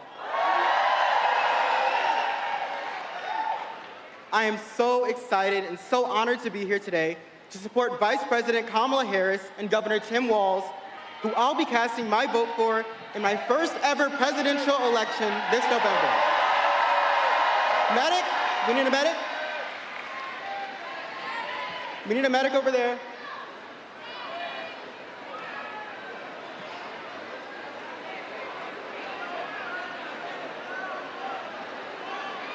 You have a medic yet?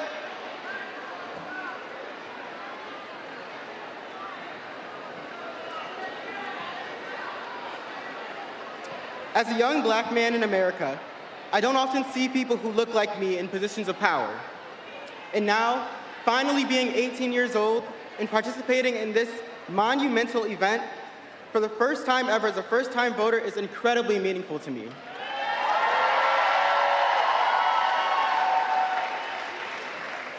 There are so many reasons I'm proud to cast my first ballot for Vice President Harris. She's been a champion of so many causes that are close to my heart. There's a lot I could say here, but you guys have already been standing for a while, so I'll just give you one example. Protecting our environment. Since the 6th grade, I've been involved in environmental projects in my community, like my elementary and middle school's Solar Energy Club, where we advocated for solar panel installations and educated students on the renewable energy benefits. This passion continued into high school, where I became the president of University of Detroit Jesuits Environmental Club.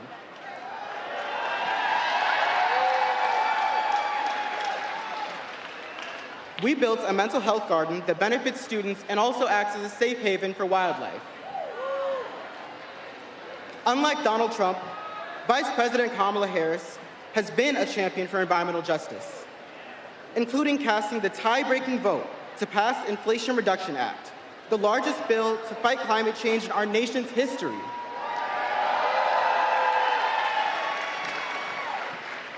This is the kind of leadership that really matters to young voters. We care about the future of our planet because it's our future.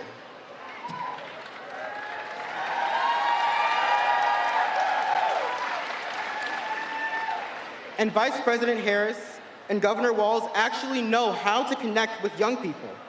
They not only realize the importance of engaging with us, but they actively listen to our voices and our perspectives. Donald Trump won't fight for us. He'd drag our country backwards. Kamala Harris has a vision to move our country forward, and she's fighting for all of us and for our future.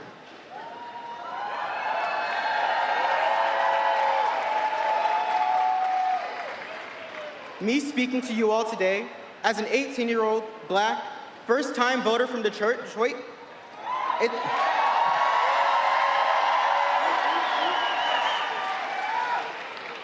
it's just one example of how she is listening to the voices of young people. On Tuesday, November 5th, we all have one job, and that is to vote Vice President Harris and Governor Walz into the White House.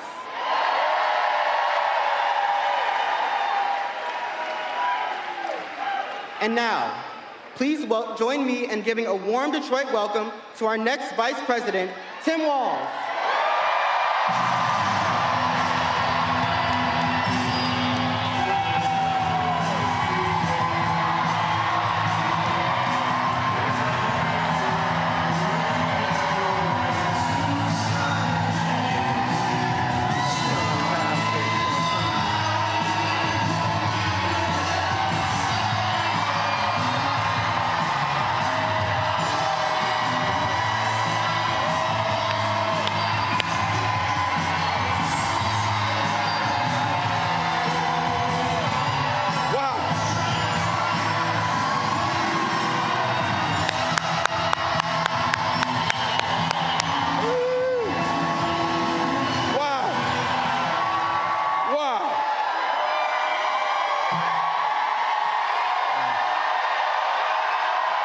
Thank you.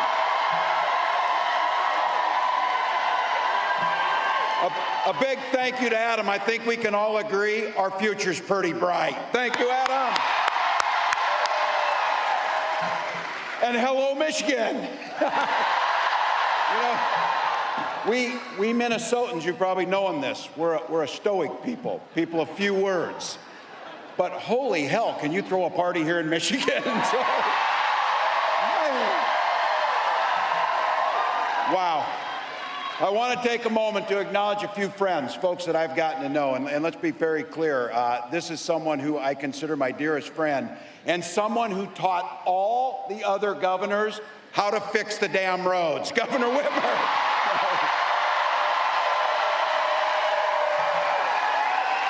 You have got a treasure in Michigan.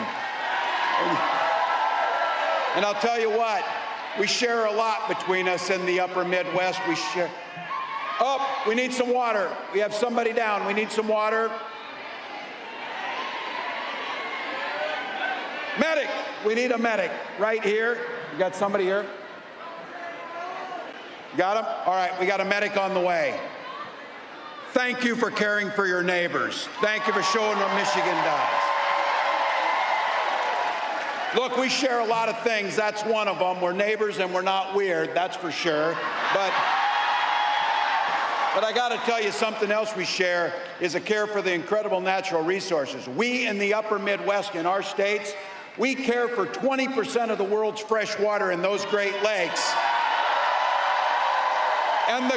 The Great Lakes have no better friend than your Senator Stabenow. I got some members of Congress I had the privilege of serving with and some that are new to that place. Let's be clear. We got to put gavels in the hands of these Democratic representatives so that we can get some work done. My friend Dan Kildee, Debbie Dingell, Haley Stevens, Alyssa Slotkin, Hillary Scholten, Representative Thander, I believe just won a primary here, Wayne County Executive Warren Evans, and the chair of the Michigan Democratic Party, Lavora Barnes. Thank you. And I want to just take a moment. It's been a pretty interesting 24 hours for me, I'll have to be honest. And I don't know how I could explain to you walking into that arena in Philly or that field out in Wisconsin or right here to what I have been told is the largest rally of the campaign.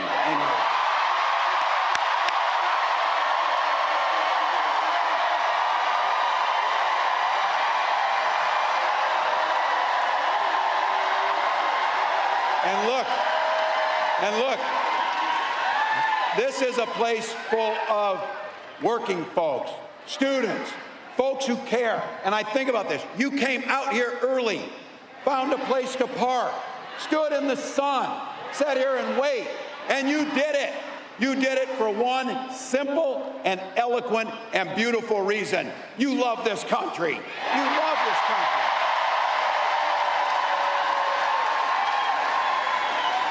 I couldn't be prouder to be on this ticket and to help make Kamala Harris the next president of the United States.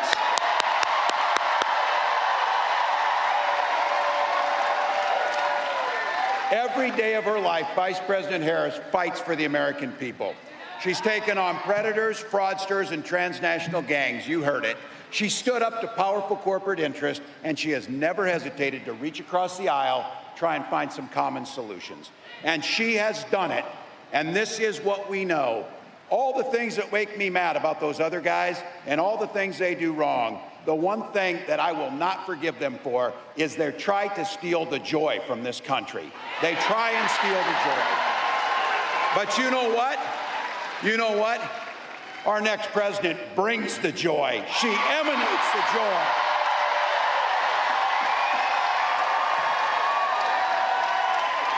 I know a little something about that commitment to people.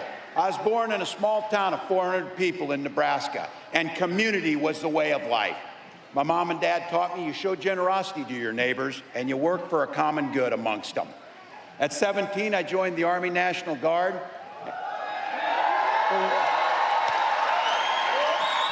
And for the next 24 years, it was a privilege to wear the uniform of this country. And just as it did for my dad, a Korean War era veteran, and millions of others, I used the GI Bill to get a college education. Followed a bit in my dad's footsteps. He was a teacher.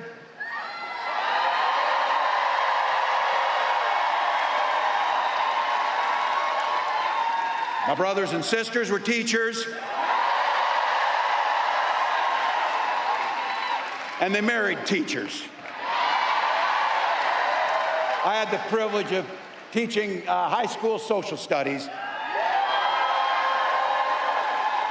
And I coached the football team. We did win a state championship. I tell you that because don't ever close the yearbook is my pro tip to you. My students are the ones who encouraged me to run for office. I never thought much about it. But they saw in me what I hope to instill in them, a commitment to the common good, a true belief that one person truly can make a difference in their world. I lived in a district where I didn't know this at the time, only one other Democrat since 1892 had won that district. And on that election night, my neighbors graced me with the opportunity to go to the United States Congress and represent them.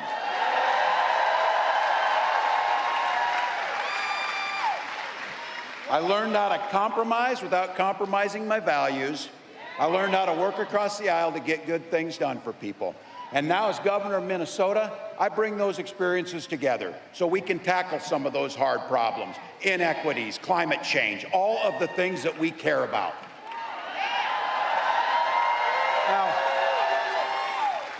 we got a lot of shared values in this room. By the way, is labor in the room?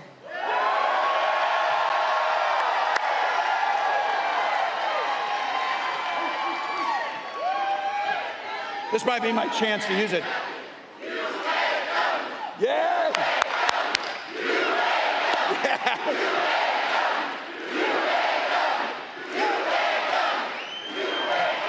We know who built the middle class, but here's the deal. What we know is Donald Trump, he sees the world a bit differently than we see the world. And I've been saying it, he doesn't know the first thing about service because he's way too busy serving himself. This is a big difference, again and again. He does things that weakens our country, only to strengthen his own hand. He mocks our laws, he sows chaos and division amongst the public, and that's to say nothing about his record as president. Let's be, he is that. Look, we had the worst crisis of a generation, and he froze during COVID. People lost their lives because of that. He drove the economy into the ground, and make no mistake, violent crime was up during Donald Trump's presidency. And that's not even counting the crimes he committed. So, some of the gray hairs in here remember a Republican Party that used to actually talk about freedom. These guys, when they talk about freedom, it means government has the freedom to invade your exam room with your doctor.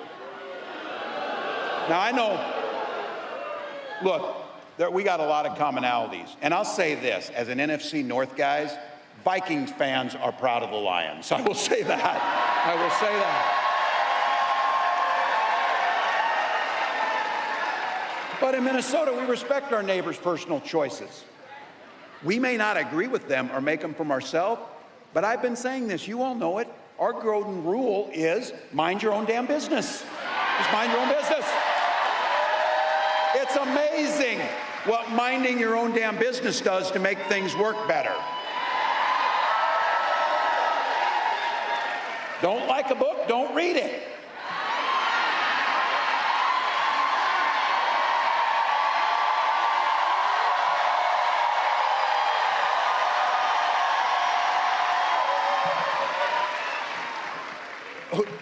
Is there anybody in America sitting around in a bar, a bunch of people talking and say, you know what we need in this country? We need to ban Animal Farm. That's the first thing we need to do. Nobody says that. But you know what? It would be fun if it wasn't so dangerous, because then they start thinking about things like IVF and banning IVF. And I have to tell you, this is very personal for my family. When my wife and I decided to have children, we went through years of fertility treatments. Remember, every time the phone rang, I'd catch my breath, I'd feel nervousness, and then it would be a crushing feeling when they told us that the treatments didn't work. The agony of that I can feel to this day. But I can also feel some joy in this, because it wasn't by chance, as I say this, when our daughter, and we finally conceived, and our daughter was born, we didn't hesitate at all. We named her Hope. We named her Hope.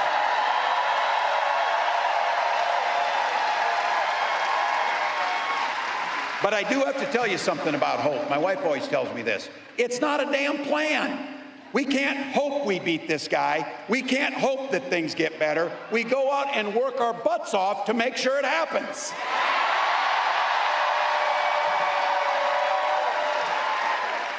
So when our next president walks out here and she talks about freedom, she means the freedom to make your own health care decisions. And when she comes out here and talks about that our children should be free to go to school without being shot dead in their classrooms. Look, we believe strongly in Minnesota in the Second Amendment, just like you do. But we also believe strongly in common sense gun violence prevention laws.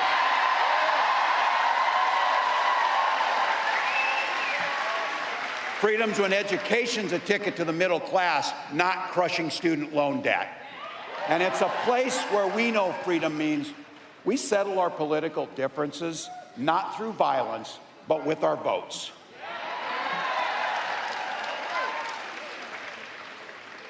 You get it. You drove out here. You stood here. Yeah.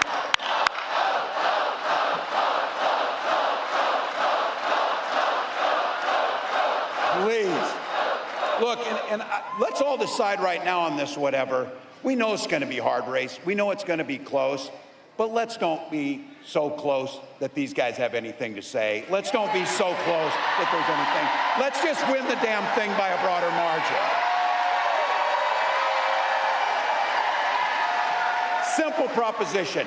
This election's about which direction this country's going to go in. We know Donald Trump's taking us backwards. And don't believe the act. He's playing dumb. He knows exactly what Project 2025 is going to do to our personal liberties. Destroy unions, rig the economy for the ultra-wealthy. We know that when he goes back, he's picking up and doing the same things he did when he was there the last time. Except, you all know this, it will be much, much worse when he comes back.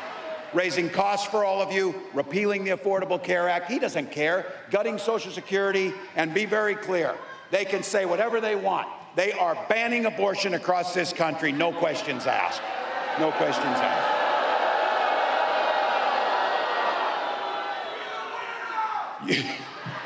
Yeah, you think this guy cares about you or your family? His running mate has the same dangerous and backward agenda as Trump. Well, heck, you all know it. Every regular person in the heartland went to Yale, had Silicon Valley billionaires fund his career, and then he writes a book trashing the very community that raised him. That whole thing is, I wasn't calling anybody names. I was just making an observation about them. We can see it. And here's my thing. There's a lot of things going to happen, by the way. We got about 91 days, and I keep telling people this, 91 days. My God, you can do anything for 91 days. 90. Christ, I haven't slept in 24 hours. You know why? We'll sleep when we're dead. We'll sleep when we're dead. Get it going.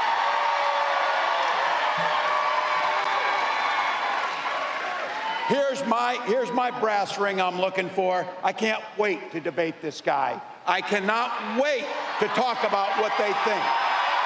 I can't wait to ask him why he wants to take health care and take reproductive rights, and why he wants to make sure that the wealthiest pay no taxes as we destroy unions in the middle class. So here's the deal. You said it. These ideas that they're putting out there, they are weird as hell. No one's asking for it. No one's asking for it. We're asking a fair shot. We're asking for health care and child care. We're asking for an education. We're asking for safety in our streets. That's what we're asking for.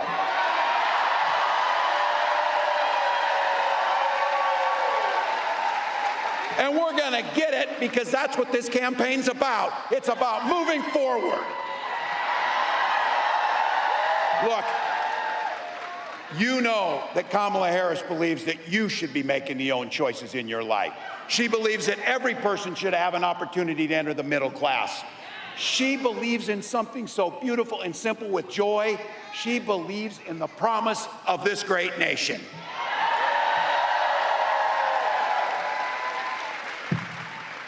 Look, she can take care of herself out front, and she said it. If they want to talk smack, she said it. Say it to my face, damn it. Say it to my face. But what I got to say is, we got to have her back. We got to have her back. So, Madam Vice President, thank you for the trust you've placed in me. Michigan, help me right now give a warm Midwest welcome to the next President of the United States, Kamala Harris.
incredible Vice President. All right, so it is good to be back and to be with so many incredible leaders. I love you. Governor Gretchen Whitmer, thank you for your friendship, your sisterhood, and your leadership, and we are going to do this together. Lieutenant Governor Garland Gilchrist, thank you so much. His parents are over there. And the members of Congress, including Senator Debbie Stabenow, my dear friend. And your next United States Senator, Representative Elisa Slotkin. We're going to get that done. Mayor Mike Duggan, thank you for the warm welcome always. And of course, it is so good to be with the President of the United Auto Workers, my dear friend Shawn Fain.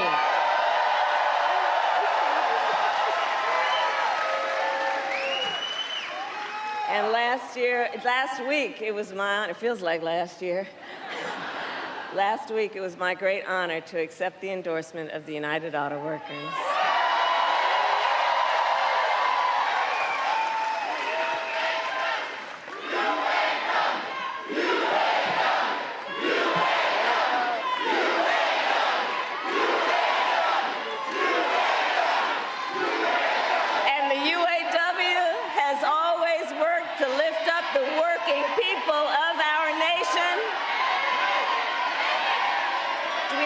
Over there. We need a medic over there, please. There should be medics in each corner. We're good? Okay. All right. Look, let's all take care of each other and look out for each other, all right? That's who we are. We look out for each other. Okay. So, as I said to Shawn, as I talked to Shawn about this election is going to be a fight. We like a good fight. When you know what you stand for, you know what to fight for, we know what we stand for. So I'm so proud to have UAW by my side because y'all know how to fight and you know how to win. Today, I also bring greetings from our incredible President Joe Biden. That's right. Joe.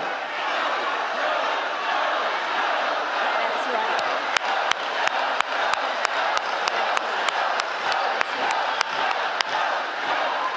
And I know we are all deeply, deeply grateful to Joe for his lifetime of service to our nation. And we thank you, Joe Biden, each and every day for all you are and all you still have yet to do.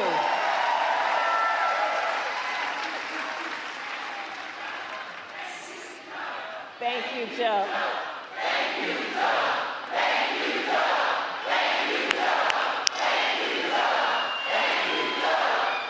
That's right. I'm going to tell him what you said. So, Michigan, this has been a big week.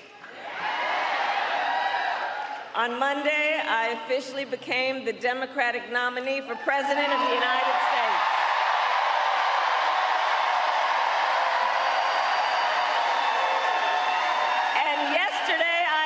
My running mate in this campaign, Governor Tim Walz. And as you just heard, he has an incredible record as governor of the great state of Minnesota. And to those who know him best, some people are just getting to know him, but I'm going to tell you, you got to know him real quick because he's incredible. He's a serious, serious man. He has been a serious leader, and he loves our country.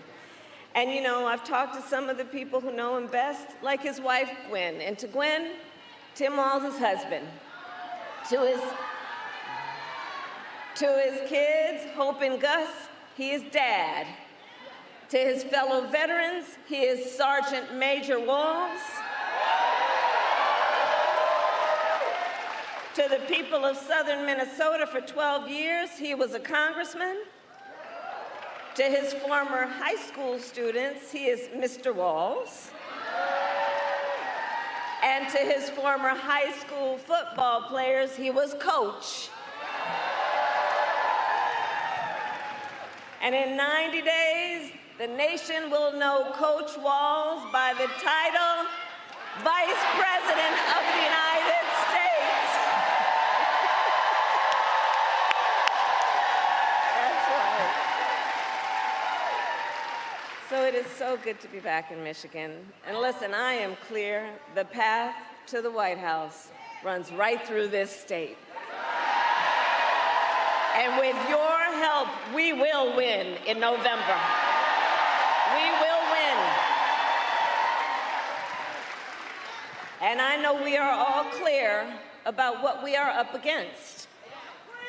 As many of you know, before I was elected vice president, before I was elected as a United States Senator, I was elected Attorney General, and before that, elected District Attorney, and before that, I was a courtroom prosecutor.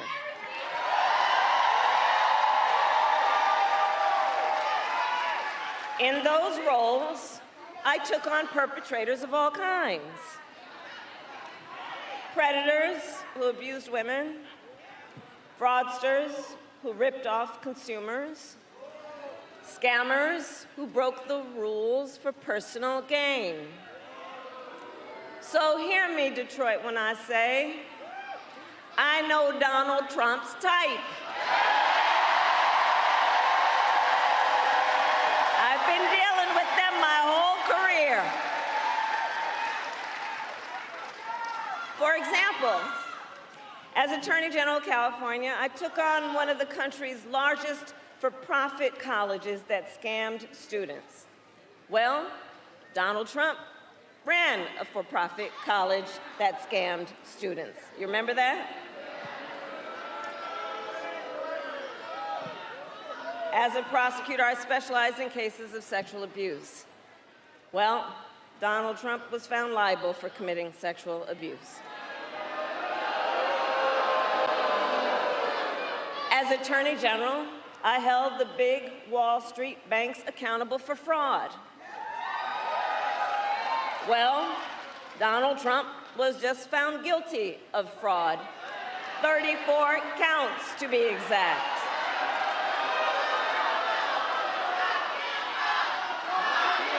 Well, hold on. You know what? Here, hold on. Here's the thing. The courts are going to handle that. We're going to beat them in November. We'll beat them in November. We'll handle that. But all that to say, in this campaign, I proudly put my record against his any day of the week.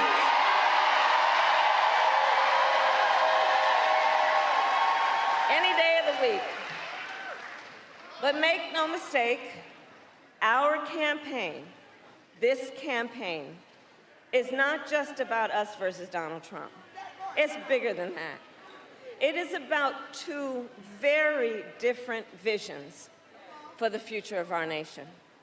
One, ours, focused on the future, and the other, focused on the past.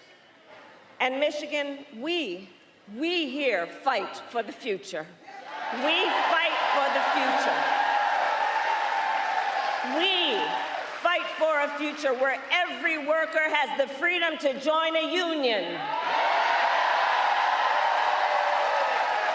where every senior can retire with dignity, a future with affordable housing, affordable child care, affordable health care, and paid leave. A future where we build a broad-based economy where every American has an opportunity to own a home, to start a business, and to build wealth.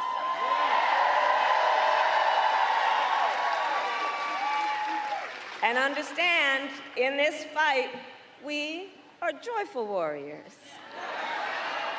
Because while fighting for a brighter future may take hard work. We all here know hard work is good work. Hard work is good work. We believe in a future where we lower the cost of living for America's families, so they have a chance, not just to get by, but to get ahead. Because look, while our economy is doing well by many measures, prices for everyday things like groceries are still too high. You know it and I know it. When I was Attorney General, I went after price-fixing schemes. And when I am president, it will be my day one priority to fight to bring down prices, to take on the big corporations that engage in illegal price gouging, take on corporate landlords that unfairly raise rents on working families, to take on big pharma and cap the cost of prescription drugs for all Americans. That is the work we will do together. And all of this to say, unlike Donald Trump, I will always put the middle class and working families first. Because Coach Walz and I know the middle class built this great country of ours, and when the middle class is strong, America is strong.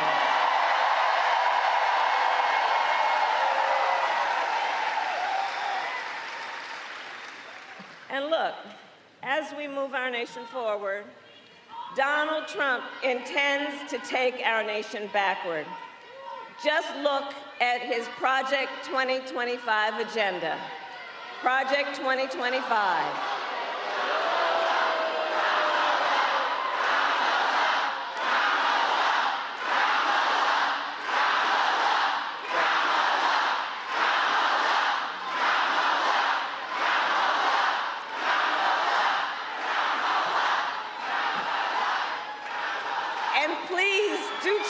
Project 2025, because I'm telling you, it is a plan. It is a plan to weaken America's middle class. Project 2025, if he is elected,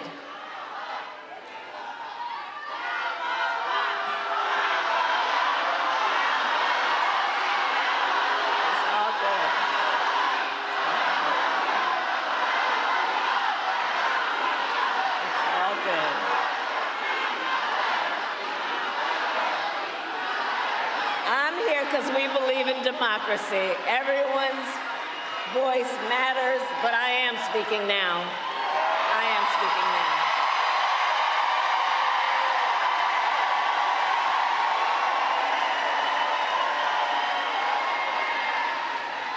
So Project 2025, look, if he is elected, Donald Trump intends to give tax breaks to billionaires and big corporations. He intends to cut Social Security and Medicare. He intends to surrender our fight against the climate crisis, and he intends to end the Affordable Care Act. You know what? If you want Donald Trump to win, then say that, otherwise I'm speaking.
And again, understand, Donald Trump intends to end the Affordable Care Act and take us back to a time when insurance companies had the power to deny people with pre-existing conditions. We all remember what that looked like. And we're not going back. We're not going back. Our fight is a fight for the future, and it is a fight for freedom.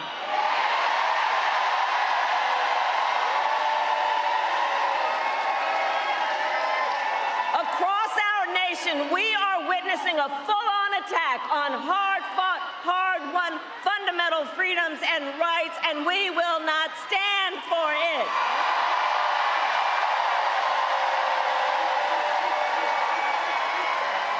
Attacks on the freedom to vote, attacks on the freedom to be safe from gun violence, the freedom to breathe clean air and drink clean water, the freedom to love who you love openly and with pride, and the freedom of a woman to make decisions about her own body and not have her government tell her what to do.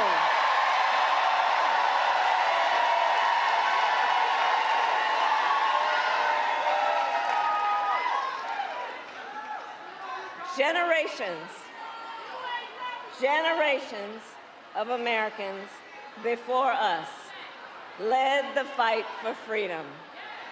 Now the baton is in our hands, each and every one of us. So we, who believe in the sacred freedom to vote, will finally pass the John Lewis Voting Rights Act and the Freedom to Vote Act.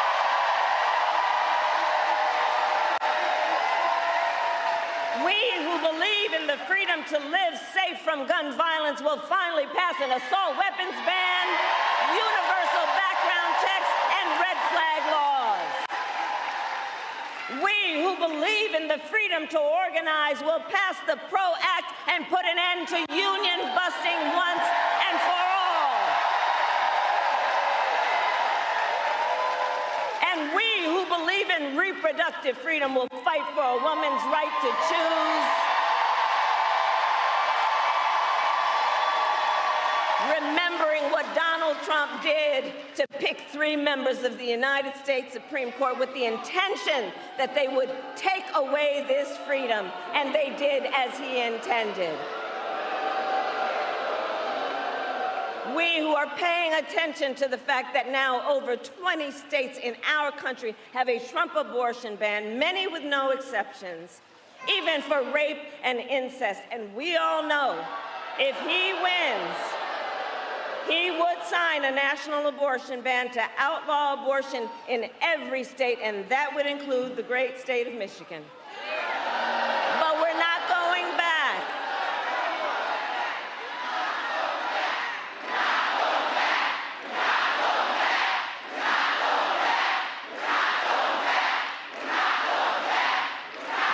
And on that point, it is because there is a thing about who we are that is a bit different from the folks on the other side. We trust women to know what is in their best interest and not have their government telling them what to do.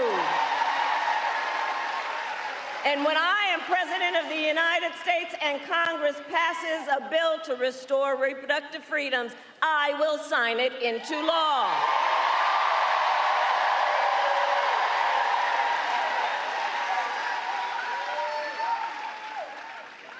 So Michigan, here's the thing. So much is on the line in this election. And we gotta remember, you know, we knew who he is and what he was about in 16 and in 20, but there's also something else that has happened recently that we really have to prioritize in our mind about the danger we're looking at. Last month, the United States Supreme Court basically just told the former president, who has been convicted of fraud, that going forward, he will be immune no matter what he does in the White House. But think about that. Think about that. Think about what that means. Think about what that means. The man has openly vowed, if reelected, that he will be a dictator on day one. Think about what that means when he said that he will even, quote, terminate the Constitution of the United States. Because let us be very clear, someone who suggests we should terminate the Constitution of the United States should never again stand behind the seal of the President of the United States. Never again.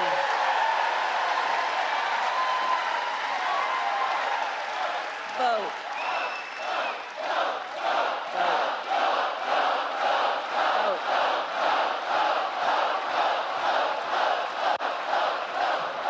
That's right. So here's the thing, to your point. When it comes down to all of the things that are important about this, I think the most important thing that I love you back, and listen, one of the things that I know brings us all out today and always is we love our country. We love our country. We love our country. And I do believe it is the highest form of patriotism to fight for the ideals of our country. That is how we preserve the promise of America. After all, the promise of America, think about it, is what makes it possible for Tim Walz and me to be together on this stage today. Think about it. Think about that. 2 middle-class kids, one a daughter of Oakland, California, who was raised by a working mother.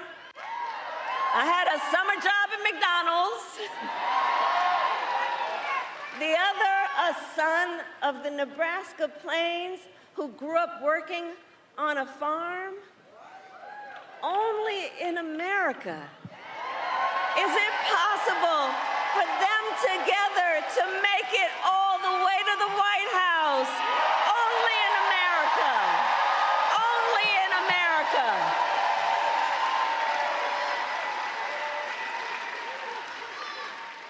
So we are running this campaign on behalf of all Americans, from red states to blue states, from the heartland to the coast. And when elected, I promise you we will govern on behalf of all Americans. I promise that.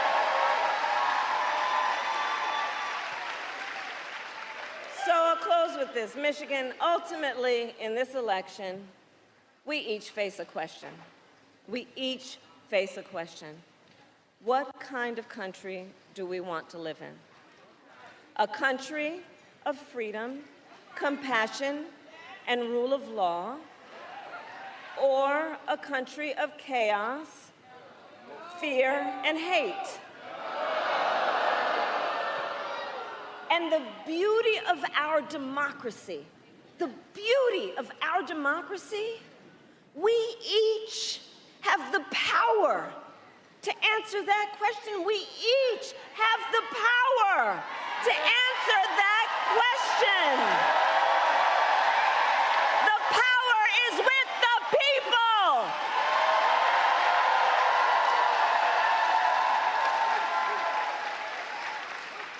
So in the next 90 days, we need you to use your power. We need you to knock on some doors. We need you to register folks to vote. We need you to organize and energize and mobilize and make your voices heard. So Michigan, I ask you, are you ready to make your voices heard? Do we believe in freedom? Do we believe in opportunity? Do we believe in the promise of America? And are we ready to fight for it? And when we fight, we win. God bless you, and God bless you.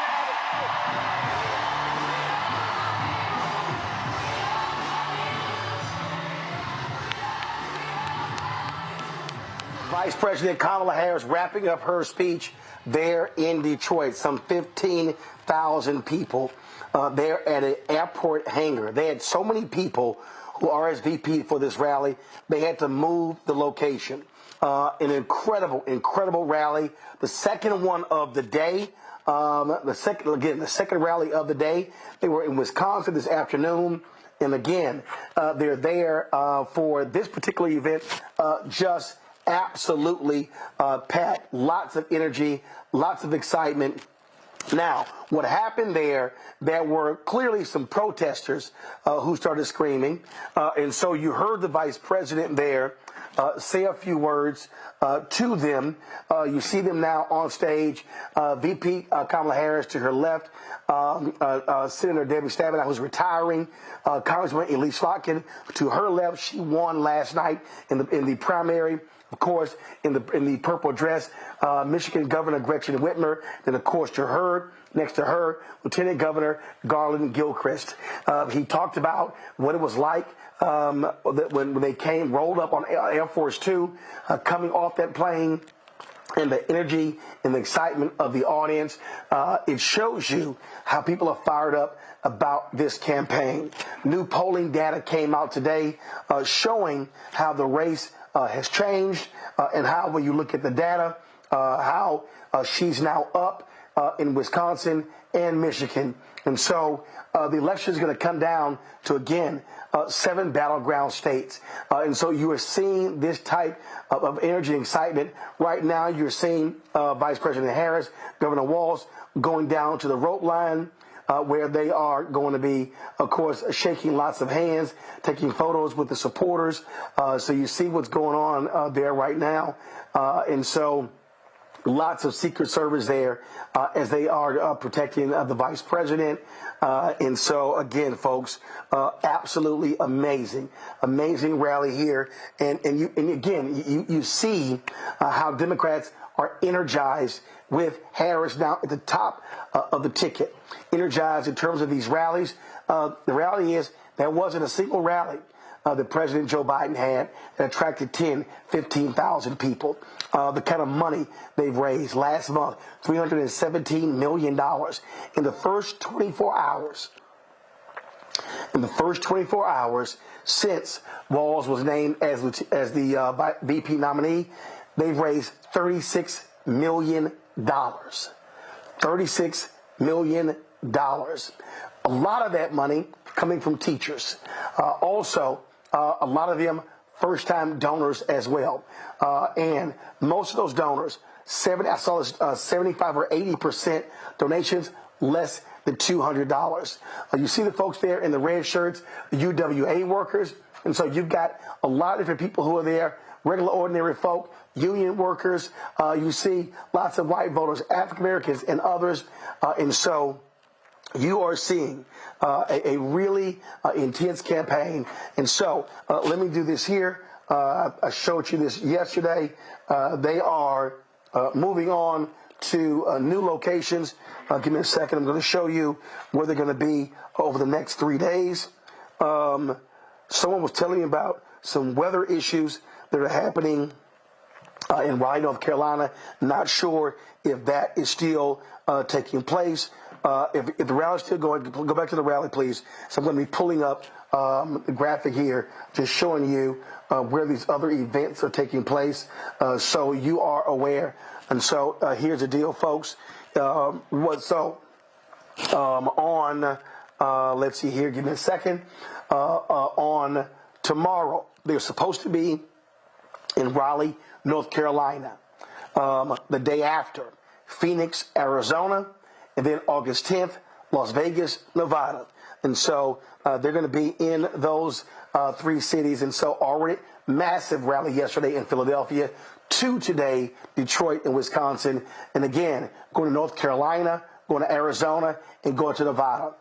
Those are, of course, 6 of the 7 battleground states that are looking at. The only one that you don't see on there is Georgia. She, of course, was in Georgia last week, but that was before picking Tim Walz. Governor Tim Walz is her nominee, so I'm quite sure they're going to have planning a rally there soon. They're going to be hitting other places as well. Like I said, some 15,000 people attending this rally today, and so lots to cover.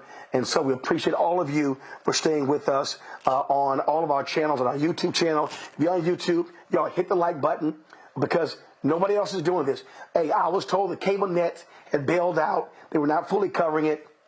We are committed to covering in full all of these rallies that Vice President Kamala Harris has. And so that's the work that we are doing. And so we want y'all to support the work that we do. Because again, other networks, look, make their own decisions. We're the only black-owned news network. We're the only daily black news show. Go back to the rally, please. The show, let me go back to the rally. We're the only ones who are doing this work. We're the only ones who are committing this level of resources every single day to bringing you the stuff other networks are not bringing you the kind of guests that you're not getting elsewhere. And so that's what we're doing. And so we appreciate all of you for watching. We appreciate you for being with us. And again, not sure how long the VP and the governor are going to be, of course, working this rope line, but they understand the importance of meeting the voters, touching the voters. And so these events have played a crucial role in the building of this campaign. And you're seeing what happens, the results in the polling data. You're seeing an enthusiasm gap. You're seeing it in the fundraising. You're seeing it in the volunteers.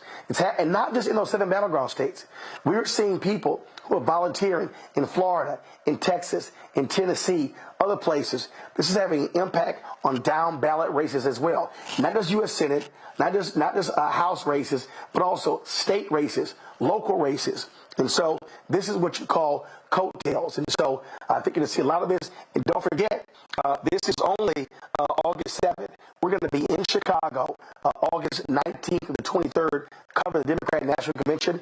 We're going to be live every night, 6 p.m. to midnight, covering everything, having some of the top voices on the air as well. And again, the only black news network. We're going to be doing this every single night.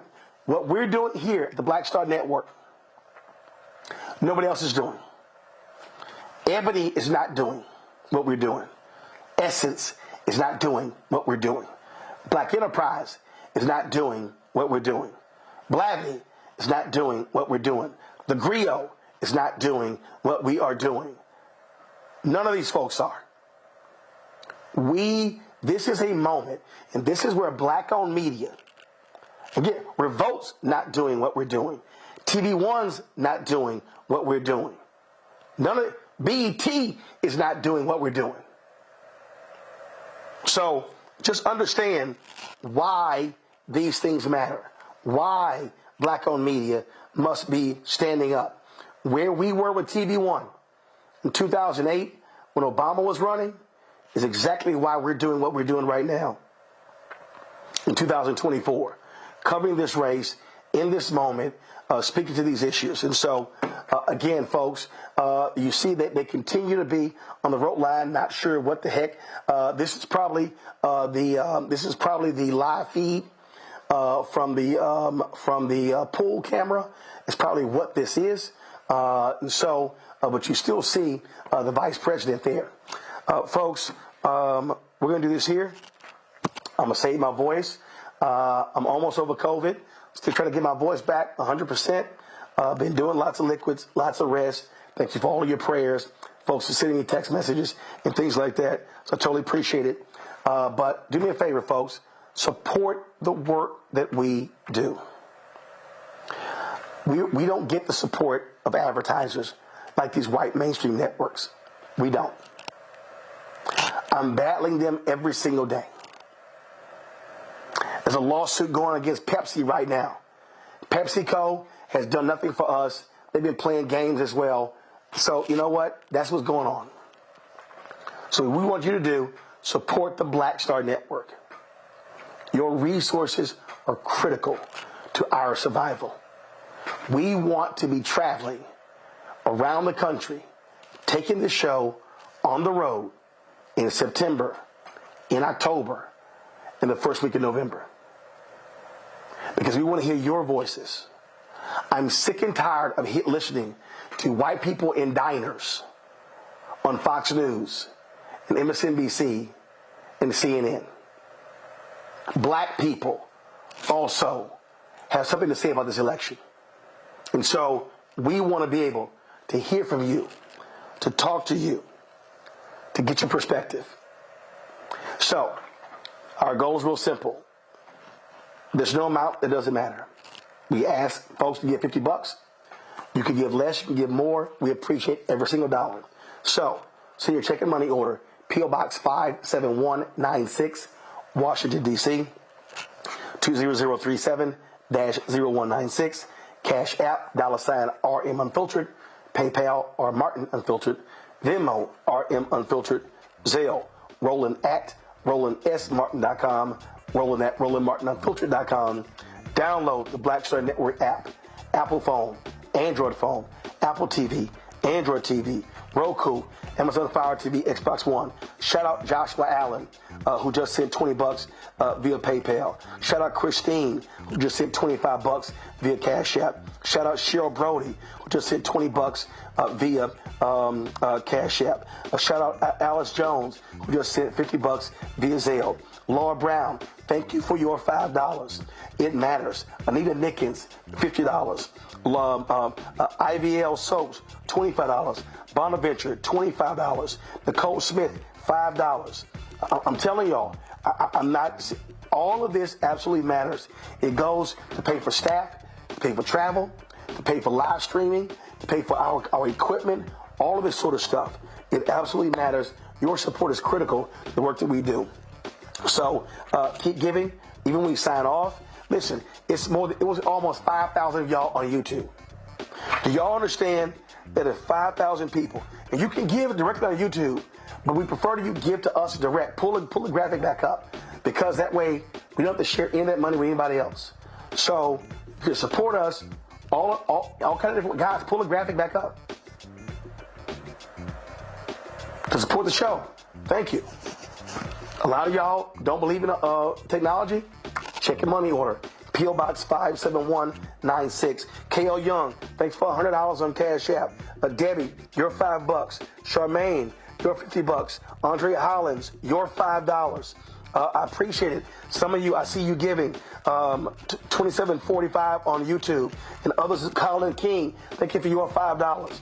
I'm telling y'all, listen, the cable networks, I had a text from somebody who said they missed Kamala Harris checking the protesters because they were watching cable news. Well, we didn't break away. Sylvia, your $25. Sharon Bones, your $50. I appreciate it. I'm telling y'all, we're doing something here the rest of these people are not doing.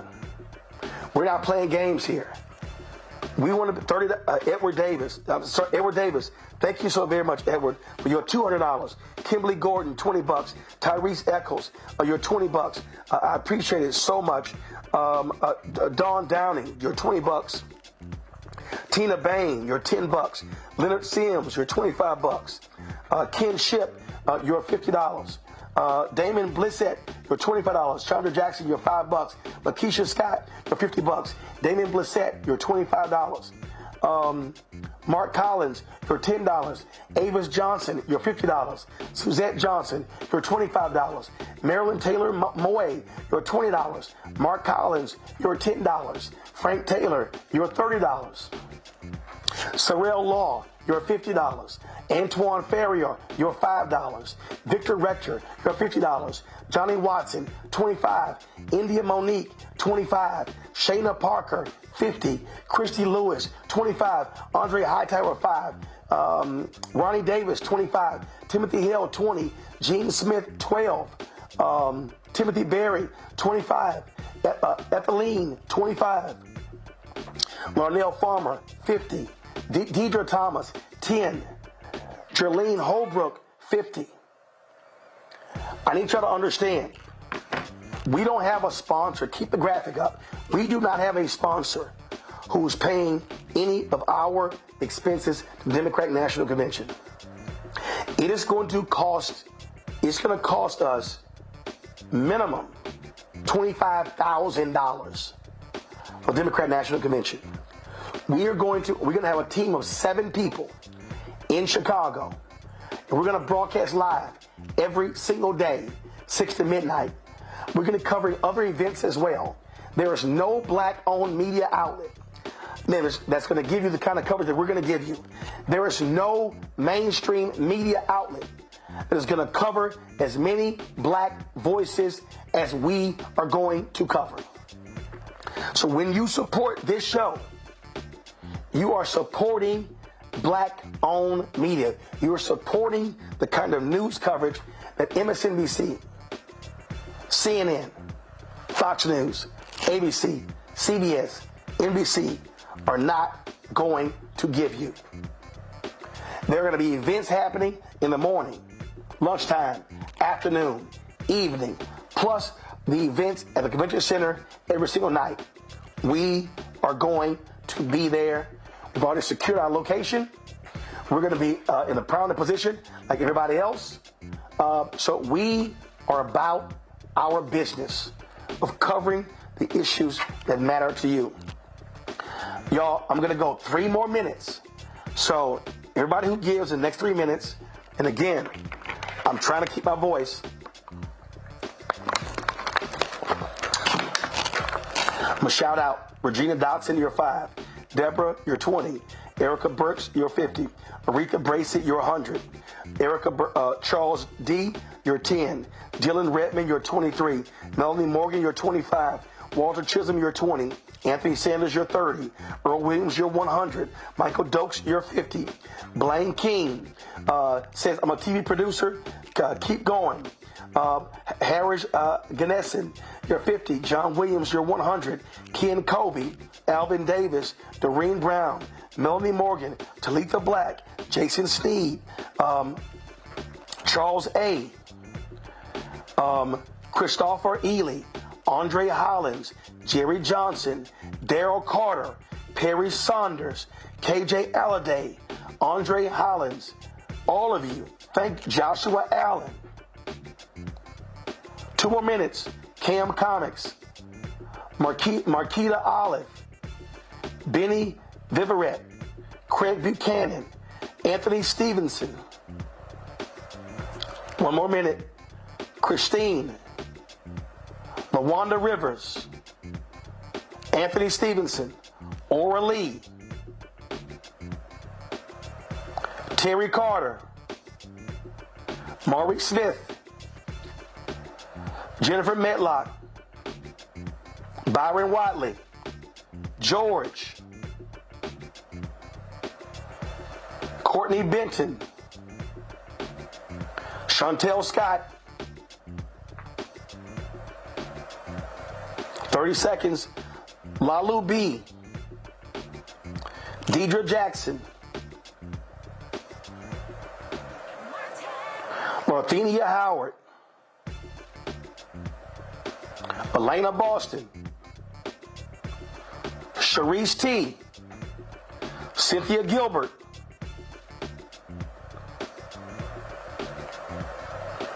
Shawnee Wiggins. Herman Houston. Sarita. Brandon Bracey. Thaddeus Patrick. Dolores Green, Robert Mitchell. Tamika Pitts Jones. Najia Baith. Kathy Moore.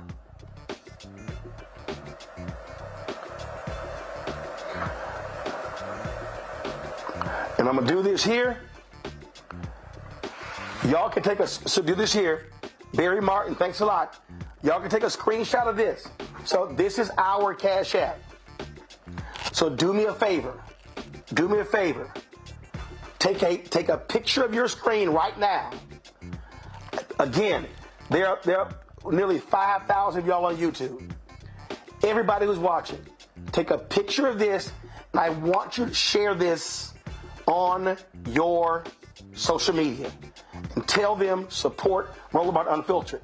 Okay, Anthony, go back to, okay, so hold this up for 10 seconds. Everyone, take a picture of this and share on your social. This is our only Cash App. All right, Anthony, pull the other graphic up. Y'all can take a picture of this. I'm going to post this on my social. I'm going to post my Cash App, and y'all can repost it and share it. This is all about spreading the information so we can sit here, raise the resources, but also so we can keep doing the work. That's vitally important. All right, folks, that is it for us. We will see you tomorrow, right here, Roland Martin Unfiltered, on the Black Star Network. And yes, I had several of these printed, so I'm, again, wearing, this is Montgomery Brawl anniversary week, so I'm wearing this, and we're going to take this chair to Donald Trump, J.D. Vance, and MAGA, and hashtag Team Whip That Ass. Going to send them to another loss in November. I'm going to see y'all tomorrow. Holla! Oh, no punch! I'm real revolutionary right now. Thank you for being the voice of Black America. All momentum we have now, we have to keep this going. The video looks phenomenal. See, this difference between Black Star Network and black-owned media and something like CNN. You can't be black-owned media and be scared. It's time to be smart. Bring your eyeballs home. You dig?